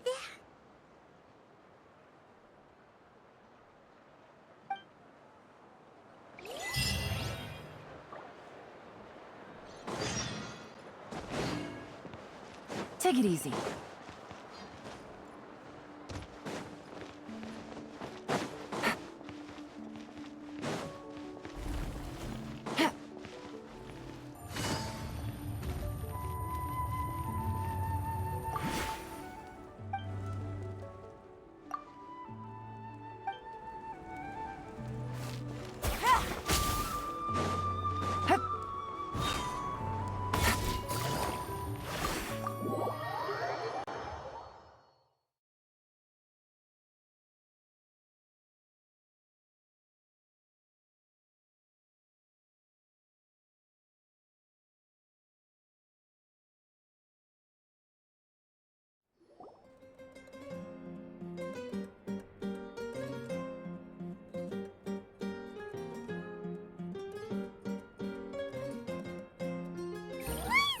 Noisy outside.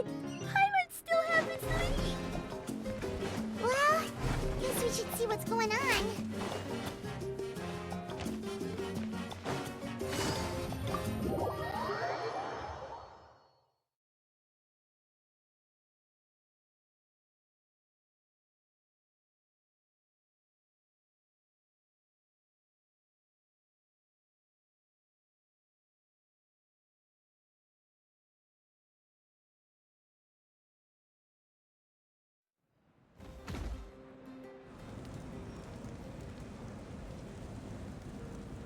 You're already here.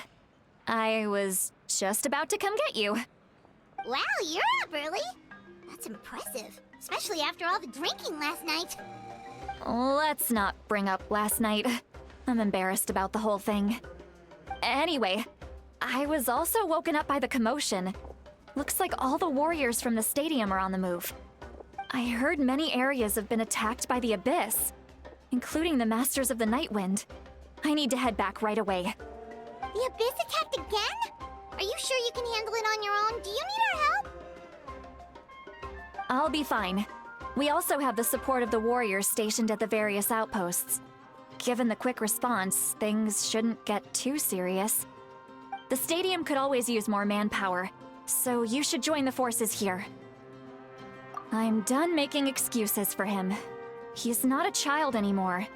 He needs to take responsibility for his actions. I was the one who vouched for him, so I need to report back to the Speaker's chamber. I'll accept however they choose to handle the situation. But I should be able to convince them to let me go back to my tribe first to deal with the attack. As for the ancient name, once we handle this crisis, I'll talk to Shilonen right away. Don't worry. I never forget a promise to a friend. Thank you. All right, I need to start heading back. She left in a hurry. The situation must be really serious. Oh, looks like a lot of people are heading to the stadium. Let's see what's going on.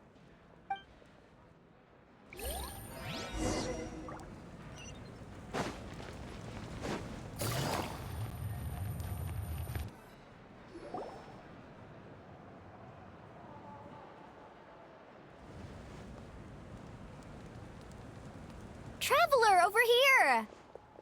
Perfect. Our star Outlander has appeared. Oh, you're all here! But, what's with the whole Star Outlander thing? Just my way of saying how awesome you are. We've got a real emergency on our hands, so this is the perfect time for you to show off your skills. Alright, but can we get a quick rundown of the situation first? The Abyss suddenly attacked the Collective of Plenty, the Masters of the Nightwind, the Children of Echoes, and a number of our camps and outposts in the wild. Yes, and the attacks are increasing in frequency. The tribes have plenty of defenses, so they're safe for now, but I can't say the same for the adventurers and merchants stuck in the wild. Chaska and I have been searching for survivors and treating the wounded. We just got back, but we need to head out again soon. I plan on heading back to the Collective of Plenty, just in case my tribe needs me. What about you, Mualani? Where are you gonna go? I'll go help the Children of Echoes. They're the closest, so I can start fighting right away. What about you guys? We could go together. Yeah, that does sound important. No worries. Just leave the Children of Echoes to us. Who knows? Maybe yours truly will have the Abyss on the run by the time you're finished. That would be pretty great, actually. I hope my tribe gets through okay. It'll be fine. Your tribe doesn't do all that bodybuilding for nothing. Let's part ways here for now. And most importantly, be careful, everyone. Oh, and some of us need to avoid getting contaminated by dangerous-looking substances. That will make my job a lot easier. Koichi, do we really have to do this now?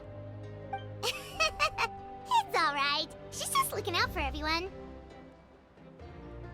Alright, let's hurry up and talk to the Pyro Archon so we can help the others.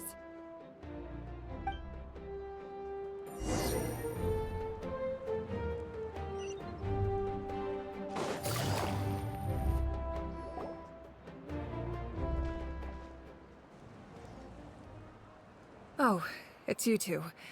As you can see, things are not looking good right now. People across Natlan are in danger. Look, I'm very interested in your recent adventures, but this is not a good time. So we'll have to keep our conversation short. That's alright, we're also in a hurry. We're gonna go help the Children of Echoes after this. What?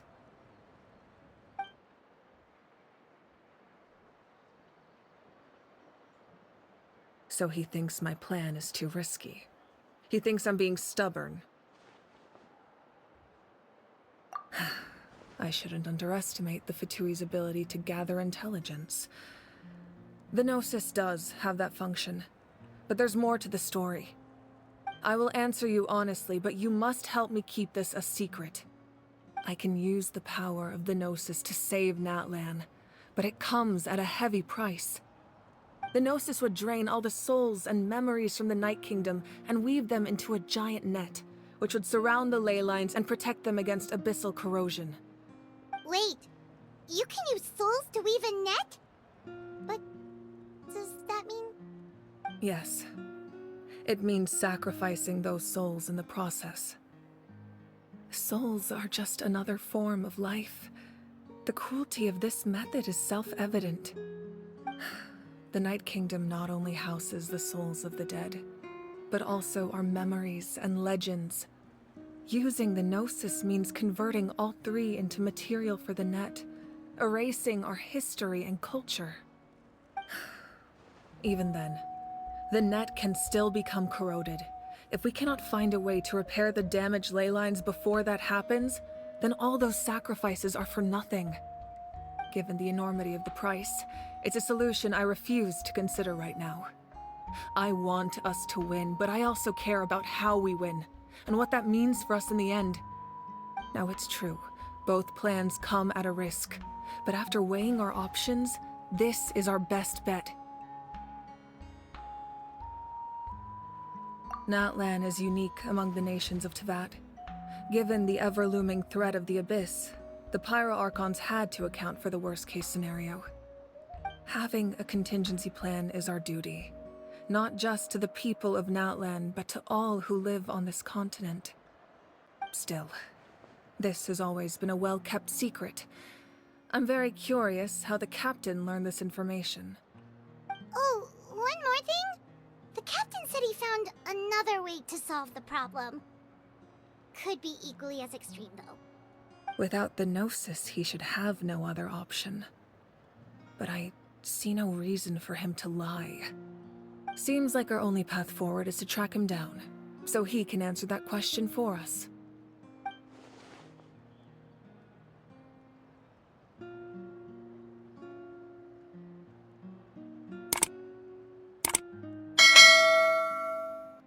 Judging by your expression, you must have doubted me, even if just for a second. Not even a little! We would never— Wait, what are you talking about, Traveler?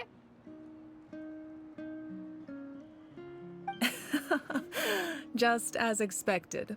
I appreciate your sincerity. Maybe it was out of caution, anxiety, or simple curiosity, but know this. No matter what, our goal remains the same. We both want to save the people of this land. So now that you have your answer, do you still doubt me?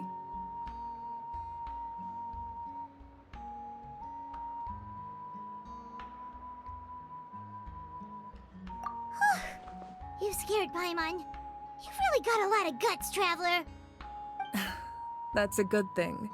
Oh, and feel free to call me Mawika. It's what all my friends call me, and I like it that way.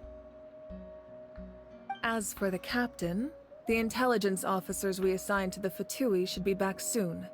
We'll get our answer then. That's great! Sounds like we just have to wait a little longer.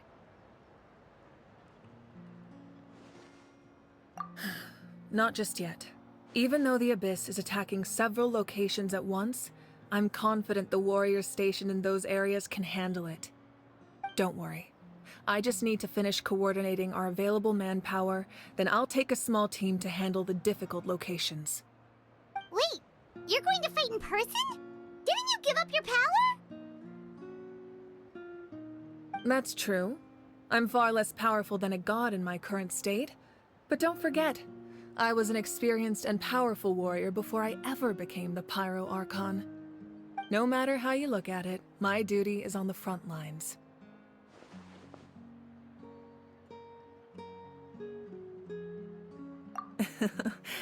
I just think there's strength in numbers. If the people feel emboldened, that's just a bonus. Anyway, even if we respond to these threats in time, it's not a permanent solution in the long run. I've considered moving my people to other nations, but given their close connection to the Night Kingdom, a forced evacuation would have devastating consequences. I've told the chiefs of each tribe to strengthen their defenses and advise people against leaving their settlements. Now, I just need to find the right time to disclose the true nature of the crisis to the people of Natlan. Paimon's a little worried about how people will react.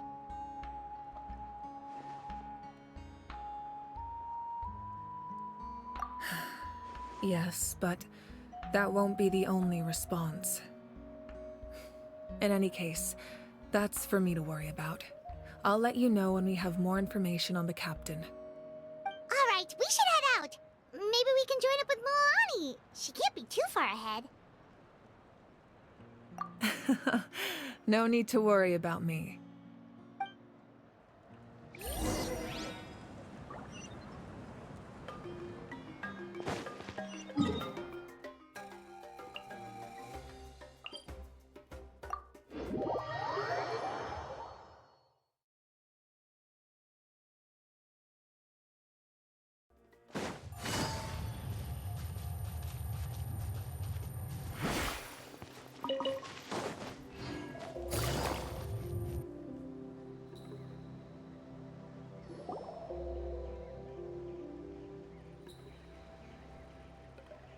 Quick, over here! To safety!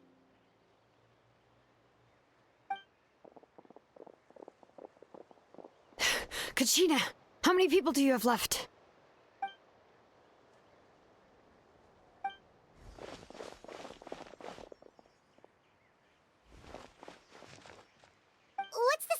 mission? There's a trapped caravan that needs our help. We need to rescue them as soon as possible. We'll go together.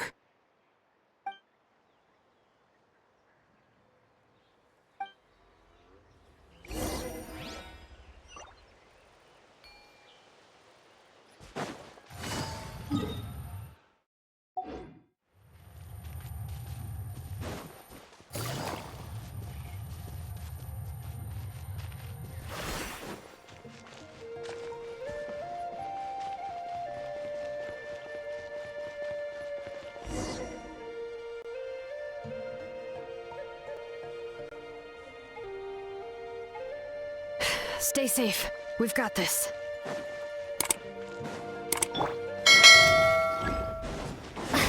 Propagate!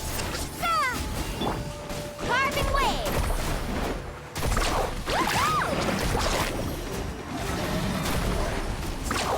Amazing!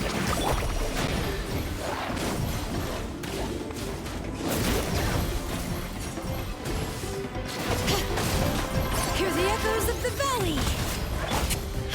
Let her rip!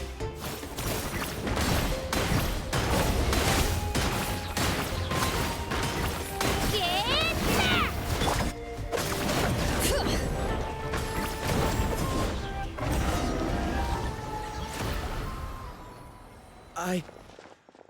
I really thought I was done for. I can't thank you enough. Don't worry about it. We're just glad you're okay. Let's see. Your goods look fine too. Guess the Abyss isn't after Mora. That should be the last abyssal pylon near the Children of Echoes.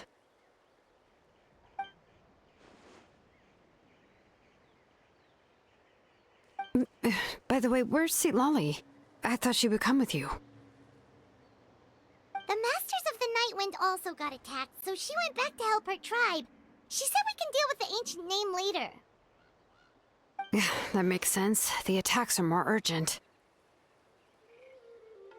Alright, this isn't a good place to talk. Let's head back to the tribe.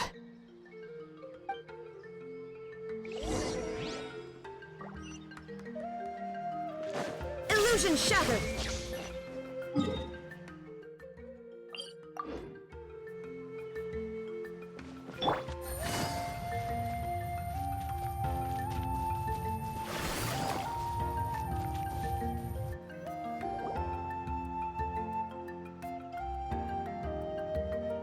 Looks like a few people were hurt after all. Oh, I should have got here sooner. The Abyss threw a lot at us at once. I rushed out as soon as I heard the alarm, and there were already so many monsters. Before long, Kachina brought over a whole group of warriors, and just like that, we destroyed several pylons as a team.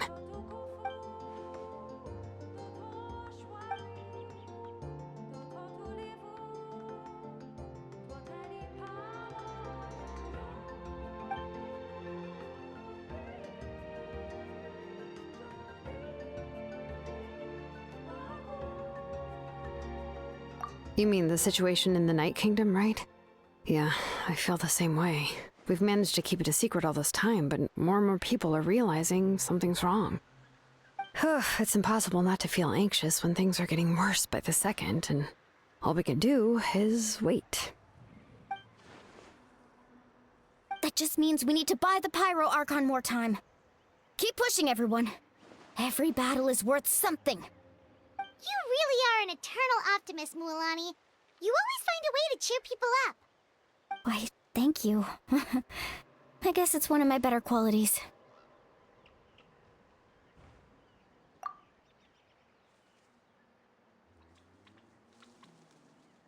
So, specifics aside, the Pyro Archon confirmed the Gnosis can resolve the crisis, but it comes at a huge price.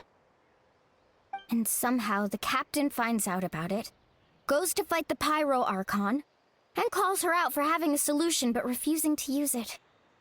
Honestly, if he has the same information as us, I can't really blame him.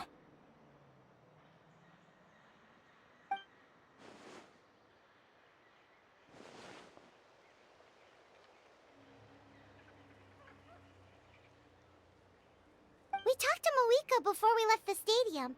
According to her, the cost of the captain's plan is too high. And, well, it makes sense. If that was truly the better choice, she would have picked it. Yeah, I trust the Pyro Archon. When I was upset about Kachina's disappearance, she was really sincere and patient with me.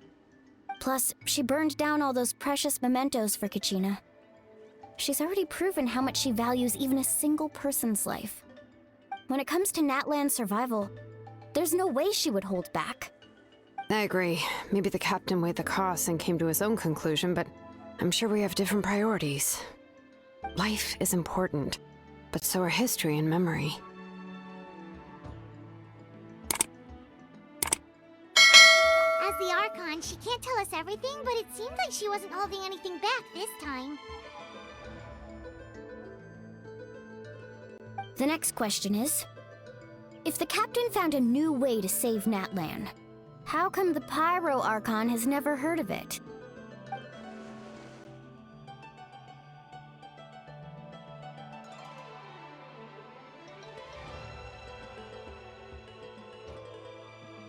This is all super confusing. We still don't have enough information. Once we figure out what the Fatui are doing, we'll have our answer. Let's head back then. Mawika said her intelligence officers should return soon. With how many Fatui there are, someone's bound to give something away. Sounds good. I have a few theories of my own. With a bit more information, we just might get to the bottom of the whole thing.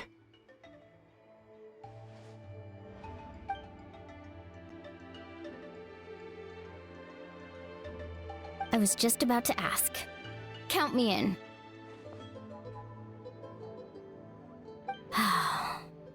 If I was just a bit faster, we could have prevented a few people from getting hurt. People who could help us in the next battle. It's all a chain reaction.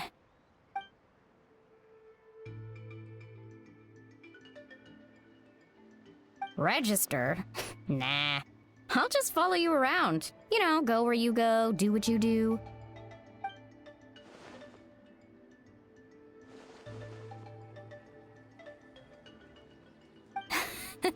You got it. I just don't want to make the trip back. It's so far. All right. See you all later. Let's get together and celebrate once this is over. Oh, you betcha!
Mawika!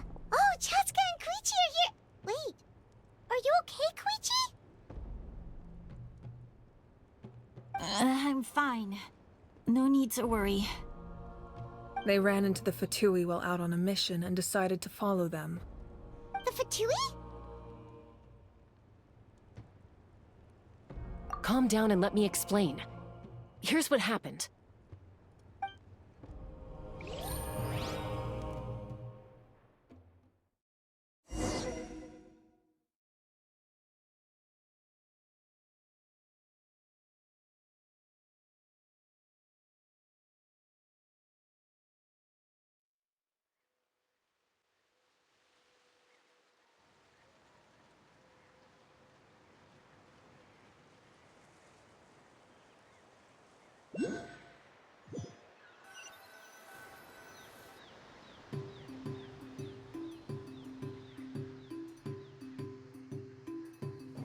Watch out.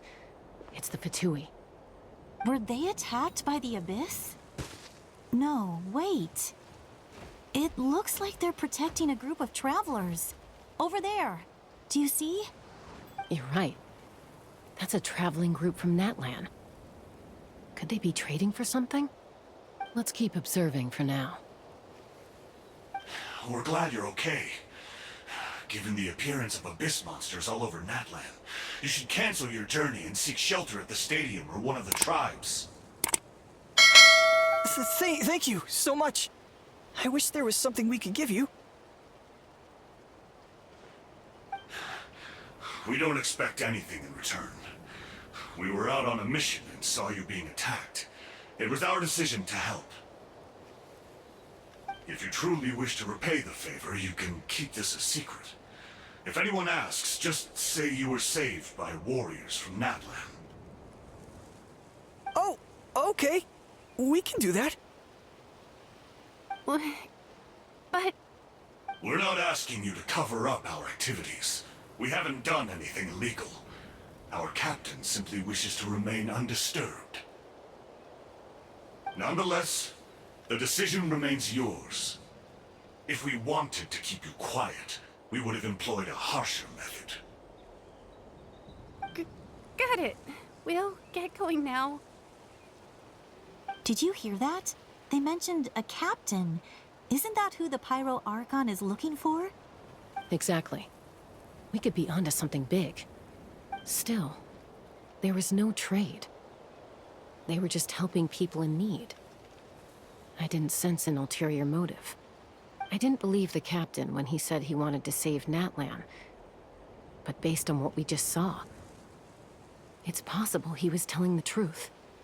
Maybe we've been wrong about the Fatui this whole time. It's too early to say. Let's follow them and see what's really going on.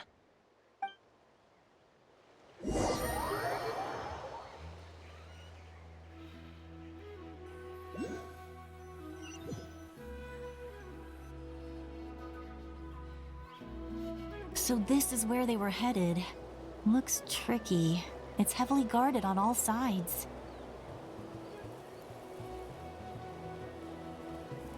Koichi, wait for me here. I'll go in and check it out. Oh, no you don't. How are you planning to get through all the guards?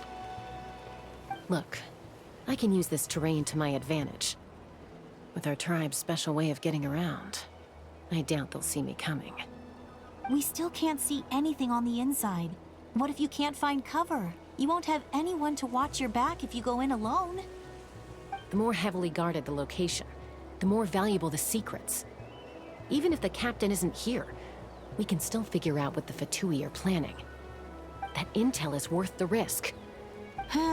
Fine. You're not gonna listen to me anyway, so let me come with you.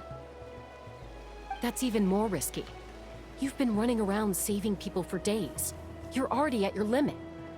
I'm confident I can protect myself.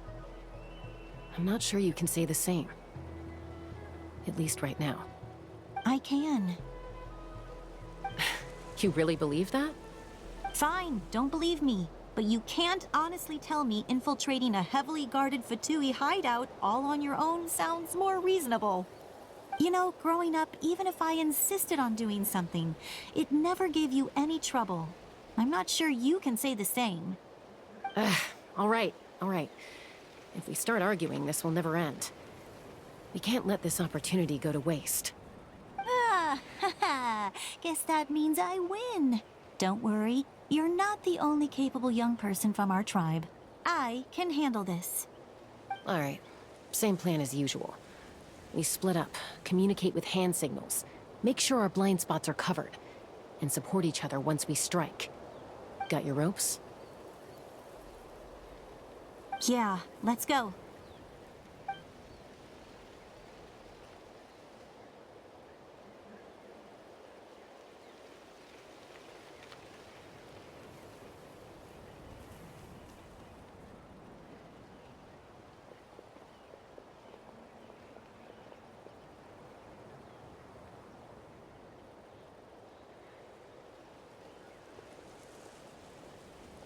The Fatui have eyes all over this place. I should wait for Koichi's signal.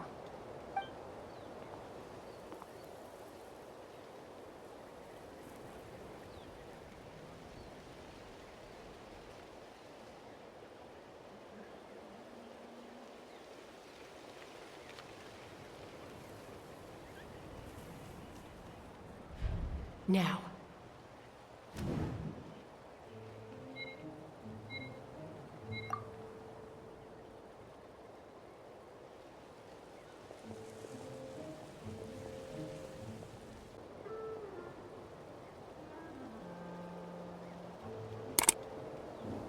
Not sure how many chances I'm gonna get. I need to act.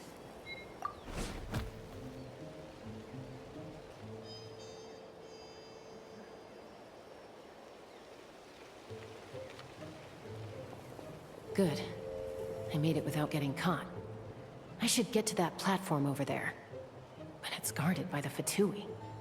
Koichi should have line of sight. I'll wait for her signal.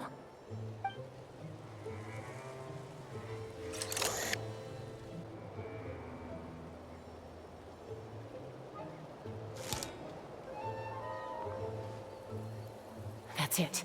Now's my chance.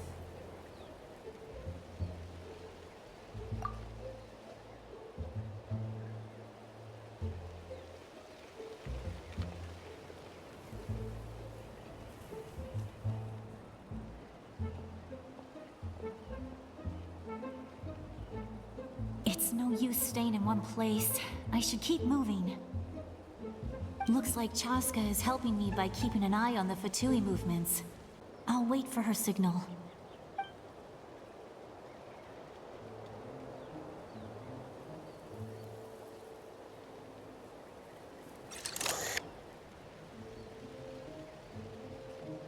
Time to move.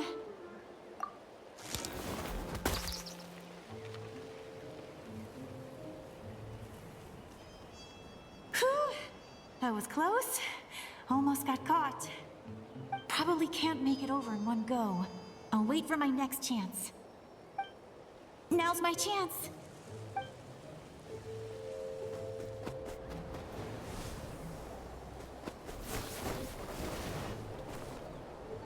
I made it! That'll show my sister. Let's see. The Fatui's occupying all the best locations. If we could just get past them somehow. Wait! I've got it!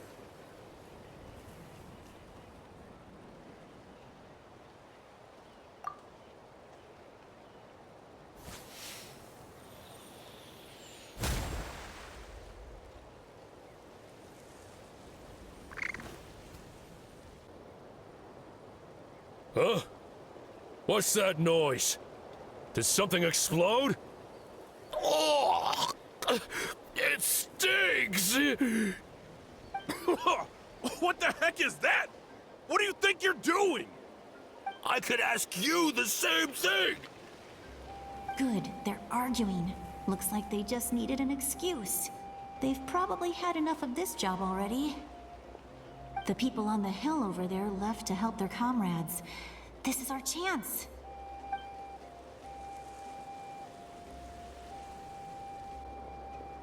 Come get me, Chaska.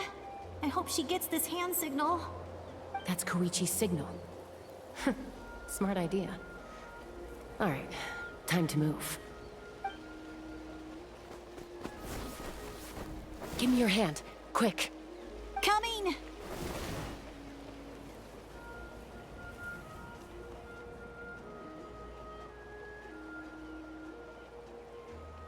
I checked, and this way is completely clear. It should lead us to the deepest part of this place.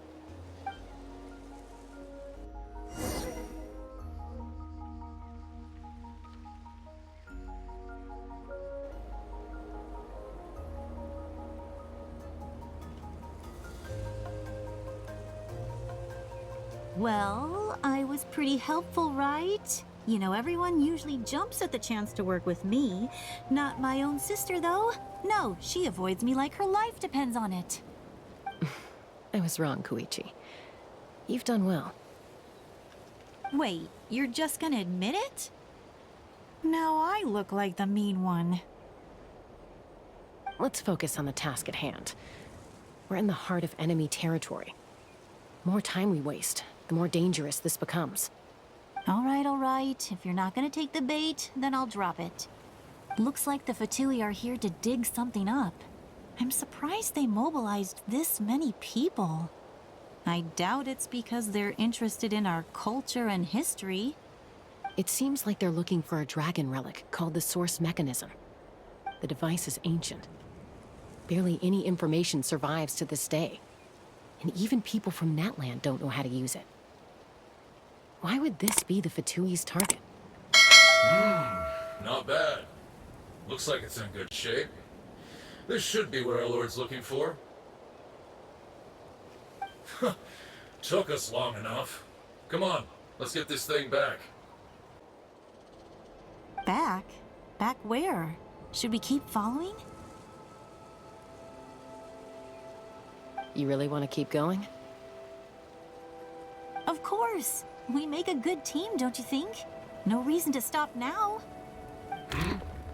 What was that sound? Uh-oh. We've been spotted. Time to go. Falling rock incoming! Watch out for your gadget! What? You'll regret that! After them!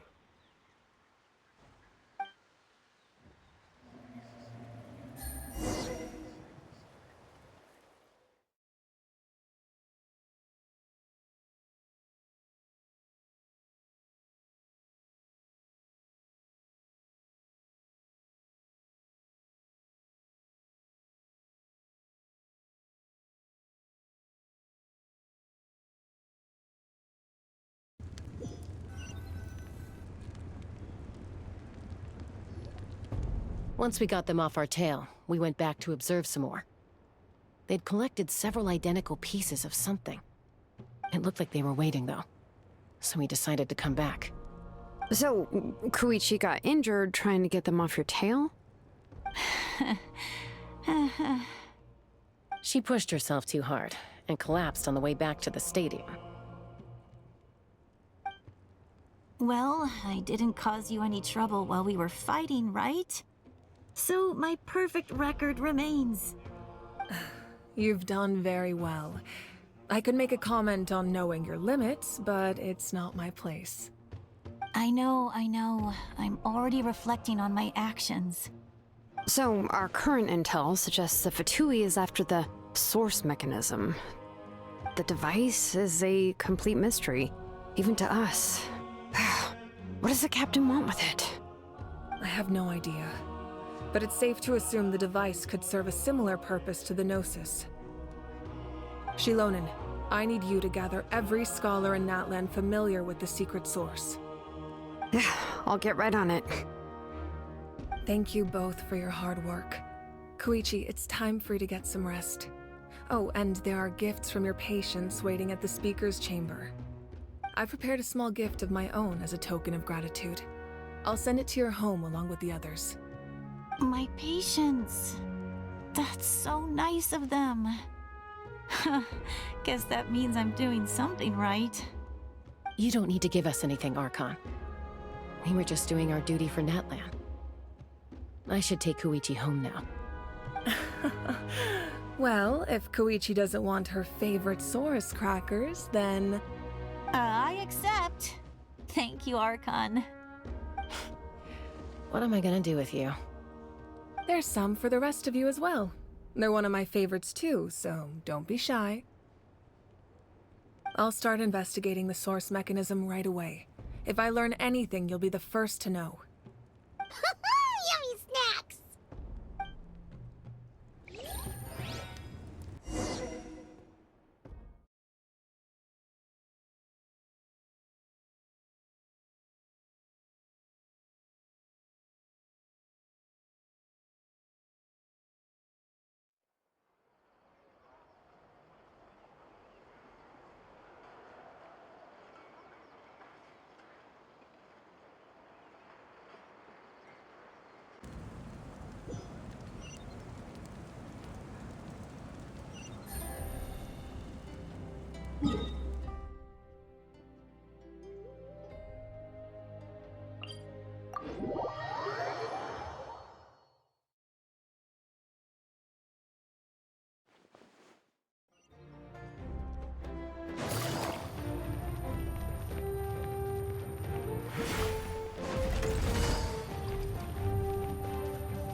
you two? I'm taking Koichi home. With our parents there to keep an eye on her. I can make sure she actually rests. Hey, it's not like I'm some kind of prisoner. I'll be fine in a day or two. There's no need to go all the way home. That's what you always say. Everything's no big deal until you collapse. What if the Abyss attacks again? You're saying if I let you rest in a hotel, you're not gonna rush out the minute you hear the alarm? I won't. Triple promise I won't. Mm-hmm. Fine. On the off chance something like that were to happen, I might. But I'm a doctor. I have a duty to help people in need, no matter how hard or tiring the work gets. I guess you're right. But I don't have to like it. This reminds Paimon of when we first met. Except you were the one trying to stop Chaska from doing something dangerous. I do the same for anyone trying to put their life in danger. As a doctor, I don't want people to get hurt because of a rash decision. Then try to see things from my perspective. You clearly want to protect your patients. So can't you understand why your own sister would feel the same way about you? The two of you are the same, you know? I disagree. I understand the risks and costs of my decisions. Who wants to be like her?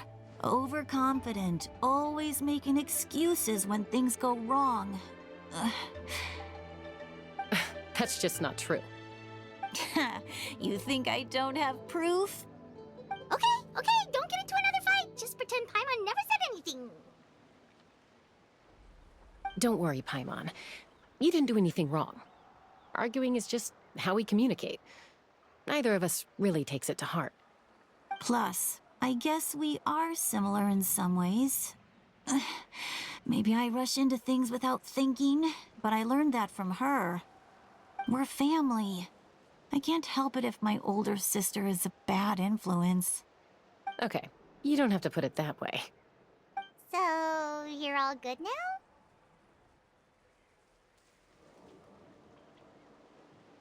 Neither of us are really the type to back down, so we'll always have our differences. But still, we get along in our own way. Plus, I know you'll wake up one day and realize I was right all along. I just need to wait. Be my guest. Come on, let's get you home. See you later, Traveler and Paimon. I'll be back once everything's settled at home.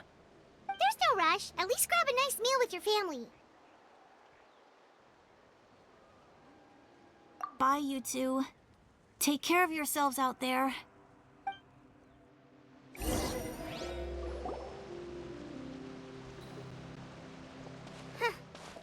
two will probably make up for real at some point, right? Well, we've learned a lot. Let's go over everything that we know so far.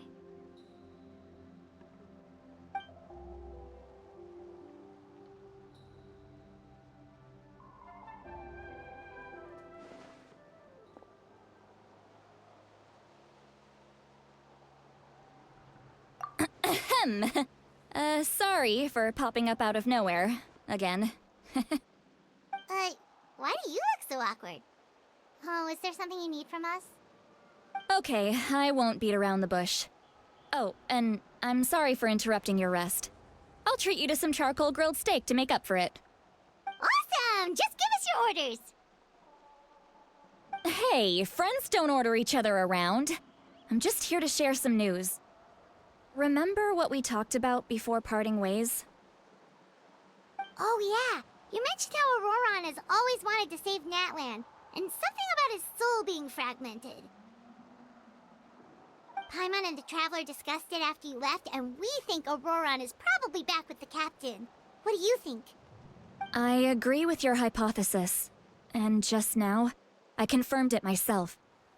Auroron came back. He helped the Masters of the Nightwind defend our camp. What? He came back? I told him to give up whatever he's doing, but he refused. He said they're just one step away from success, so there's no way he can back out now. Apparently, he came back to fulfill his duty to our tribe. When he left, he said it was because he still has a duty to Natlan as a whole. I'm unsurprised you let him go at all. I had to prioritize my tribe.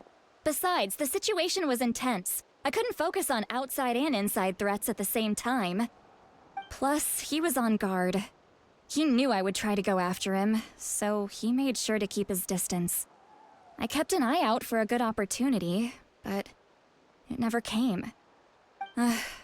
All these years of calling me Granny, and I couldn't do a single thing for him in the end. Don't say that! Your tribe all raised him together, right? That couldn't have been easy. You're right. Seeing him come back reminded me of when he was little. Running around the tribe, dropping by random houses right and left. He's not only a child of the Masters of the Nightwind, but a child of Natlan. It's only natural for a child to want to do something for their family. Besides, Auroron is my apprentice. He might have a few tricks up his sleeve, but I guarantee I know every single one. Wait, what are you saying? Look. Remember how I said Auroron's soul is fragmented?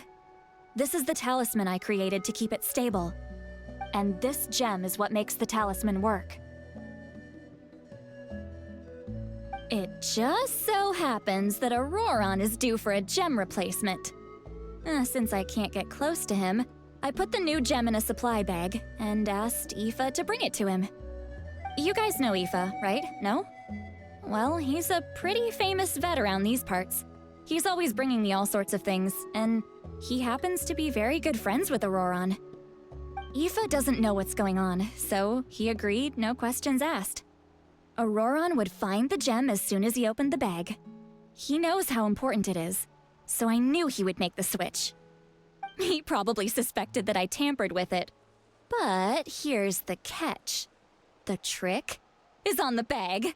The moment he touched it, a portion of his memories were copied onto the old gem, which he no longer needed. That's amazing. You can do something like that? Most people can't, but I can.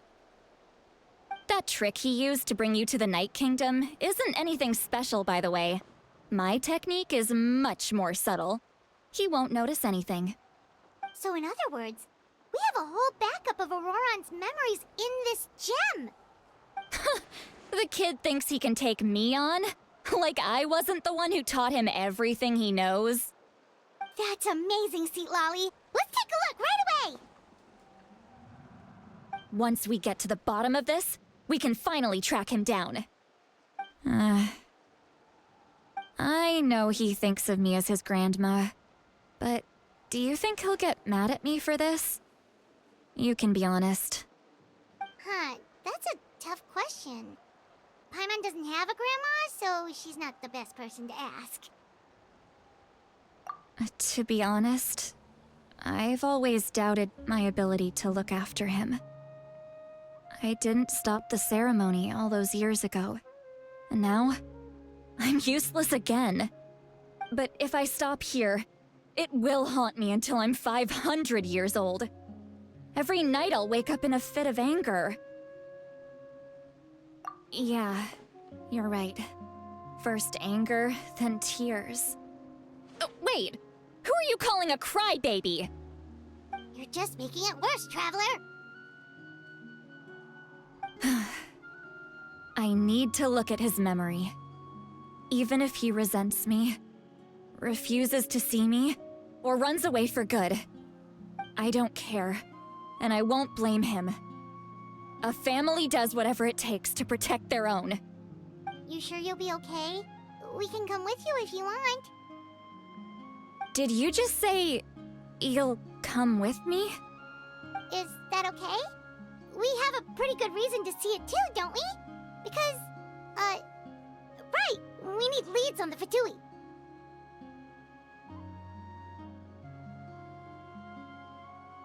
You really mean it? Fine, you can come. Just promise me you'll see this through. No backing out.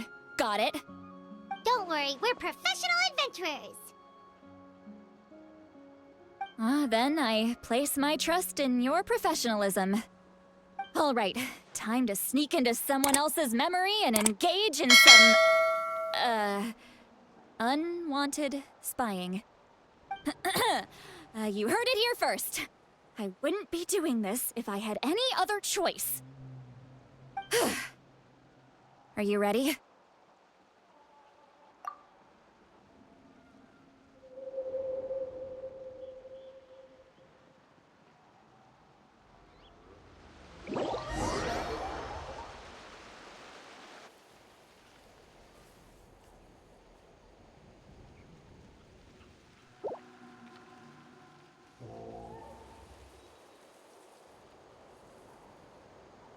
Look how good you're doing. You'll grow into nice big radishes in the future. And you? Aoife says you're taking up too much space, but I think you're a good tree. What do you think? Hey! How's it going, Auroron? Good. How are you, Uncle Okanbi? Can't complain. What you up to? Naming your vegetables again? No, just some idle conversation. Sounds fascinating. What did they say? They told me you were coming and that you would take some produce with you. Only if you're offering. By the way, I ran into Aoife yesterday. He told me Chaska's fostering a saurian at his place. Said the thing trampled over a part of your radish garden. I hope you two didn't get into a huge fight. No, don't worry. I'll find a way for him to make it up to me. I've already wrapped your share of the produce. Here you go. You really knew I was coming. That's pretty amazing.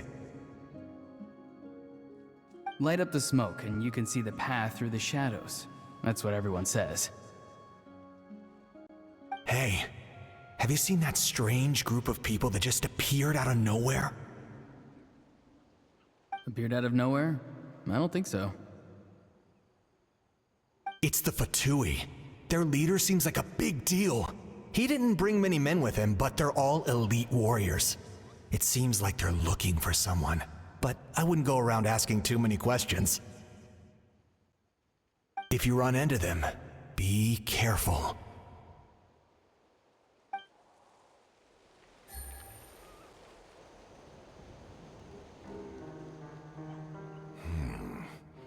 You're from the Masters of the Nightwind, are you not?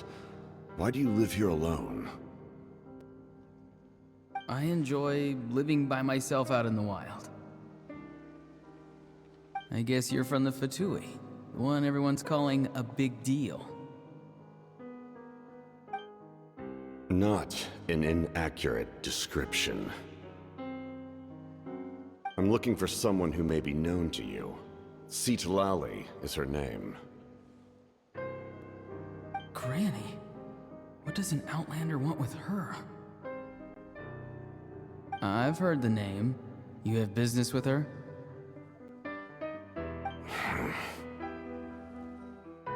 There's no point to further questioning if you insist on hiding things from me. I shall seek answers elsewhere. Oh, he could tell I was lying and now he's leaving? He gave up just like that? Hey! At least tell me why you're looking for Citlali. It's none of your concern. I have my own means of tracking her down. Why are the Fatui looking for her? What does she have to do with them?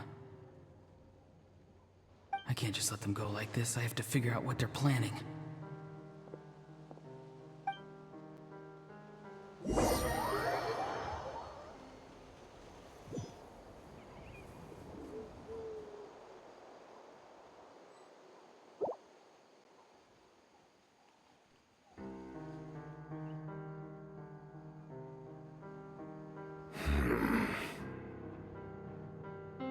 They've just been studying the ley lines and asking for leads on Granny, I can definitely rule out some sort of invasion. The situation has seen no true improvement. The Pyro Archon did not fulfill her promise. My lord!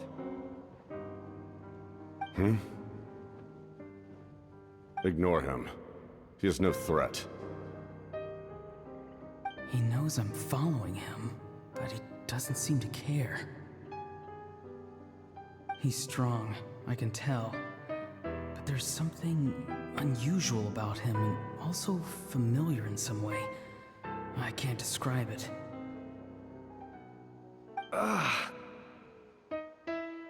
What is it?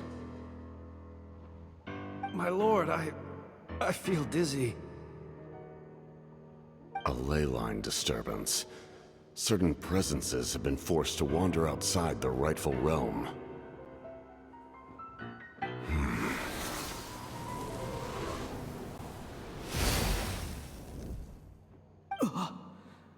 That was a spell from the Masters of the Nightwind.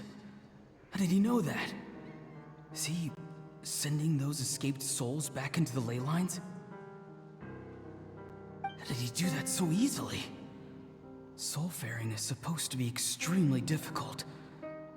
This could be related to why he's searching for Granny. I feel much better. Thank you, my lord. Think nothing of it. Stay vigilant, and continue to gather information. The Abyss could attack at any moment. If you notice any irregularities, assume drill formation and be prepared to fight. However, there is no reason to over-engage. Information is our first priority. Yes, sir. Why are the Fatui fighting against the Abyss? Do they really mean us no harm?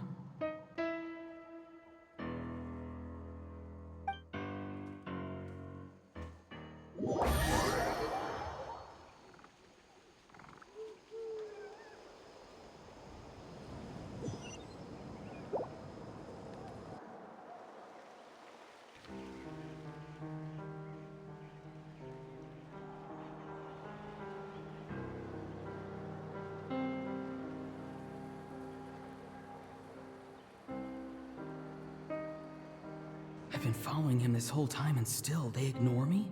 Do they really not care? It seems like his subordinates refer to him as the captain. Never heard of him before. And now he's headed to the stadium. That's unusual. What is he gonna do? You two, with me. Everyone else, wait here as instructed.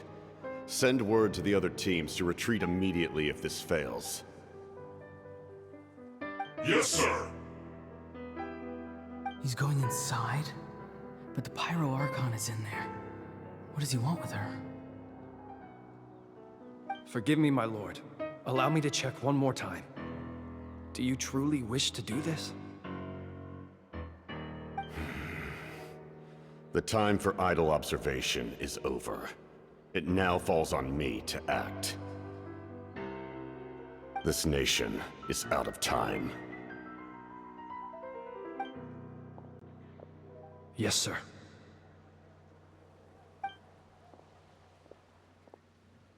He just walked straight into the stadium. What is he gonna do?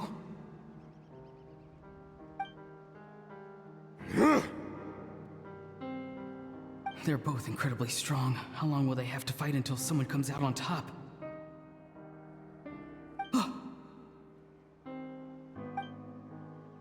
Wait, this feeling. Just like the other day near the ley lines, it's faint, like a soul's trying to escape. Where is it coming from?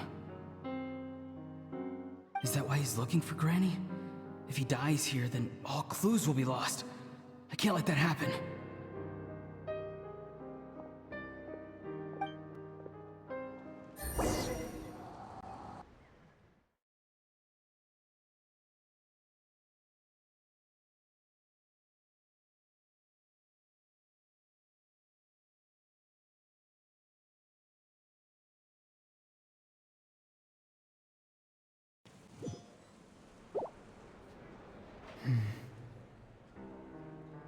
As for you, I must confess, I did not expect that little trick of yours to save the day. No matter how dense the fog, as long as the sun remains, we cannot turn day into night. She could have dispelled it. She simply chose not to. You don't have much time, and you're injured on top of that. What do you plan to do next? I'm beginning to see just how useful you may turn out to be. You heard something from here, didn't you?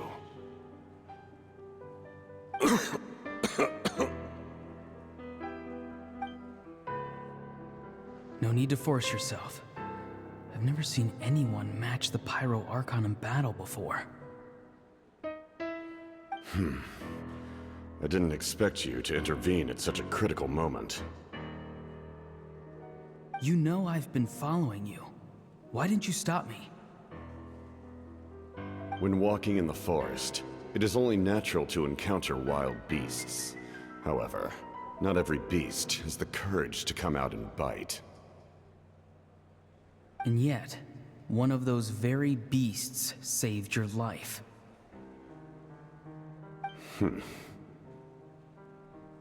Then speak. What do you want?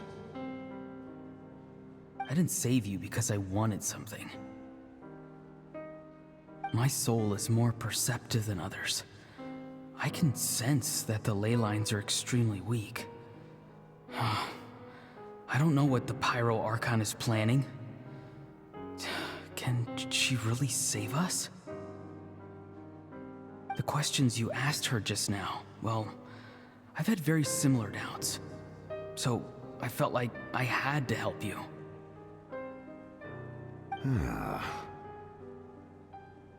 So, you can tell the truth.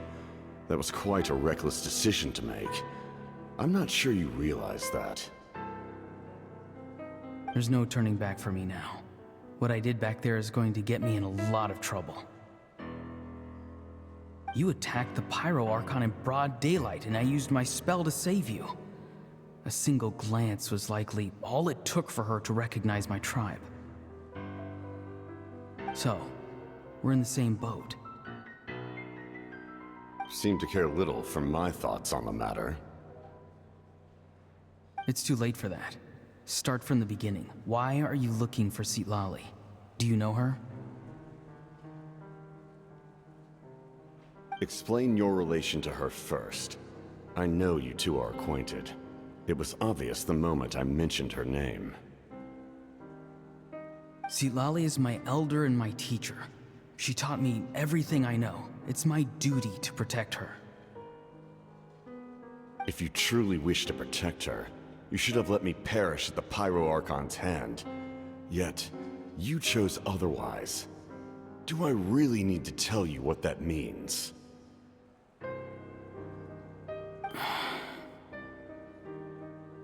I want to do something to change Natlan for the better. Something I can accomplish with my own two hands. You're stranger than anyone I've ever met. But maybe, just maybe, you can show me the way. Strange. Citlali is said to be the legendary Granny Eastly, someone capable of communicating with the Wyub, and the Wyub are the key to information on the Night Kingdom. Why do you need knowledge on the Night Kingdom?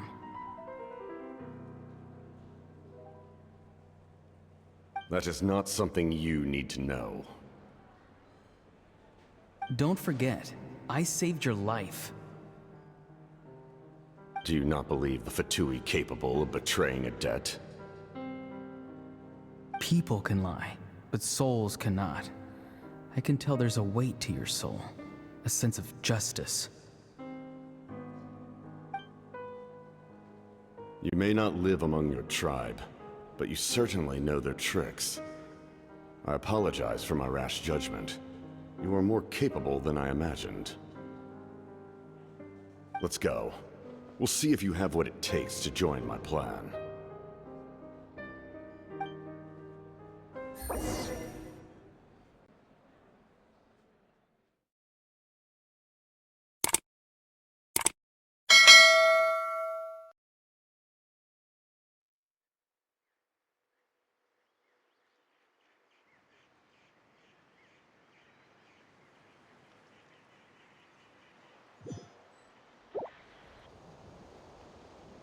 I see.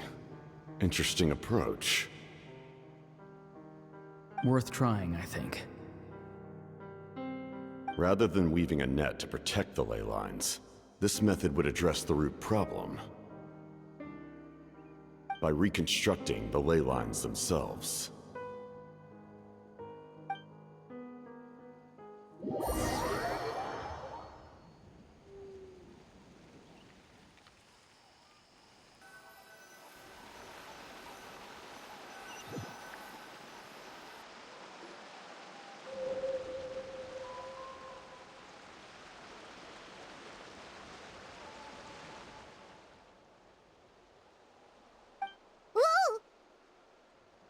Traveler, Paimon. Are you two alright? Paimon's fine, just, a little dizzy.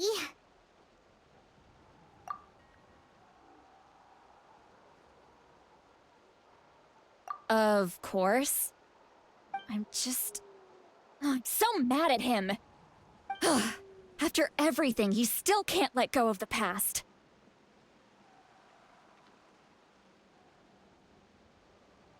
For some reason, he thinks he owes something to the people who cared for him.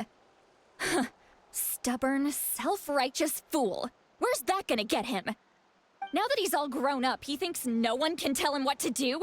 He thinks he can just run away whenever he wants. I'll show him.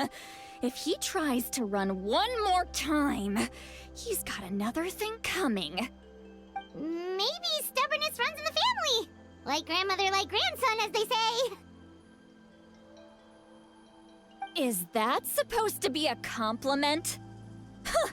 That kid's got nothing on me. Anyway, back to what we just saw. I don't even know what to make of it. Yeah, the captain seriously wants to reconstruct the ley lines? What does that even mean? Something like the loom of fate, maybe? But how does that help with the abyss? The loom of fate? Oh, it's kinda hard to explain. Basically, it's a device from Conrio that has unbelievable power. Anyway, if he really wants to manipulate the ley lines, everyone in Natlan will be affected. Oh, this is big. Which means the captain has been honest from the very beginning. Auroron's memory proves that. Why is he so obsessed with saving Natlan? Oh, we've got to tell Moeka about this right away. Yes, she needs to know about this. Now.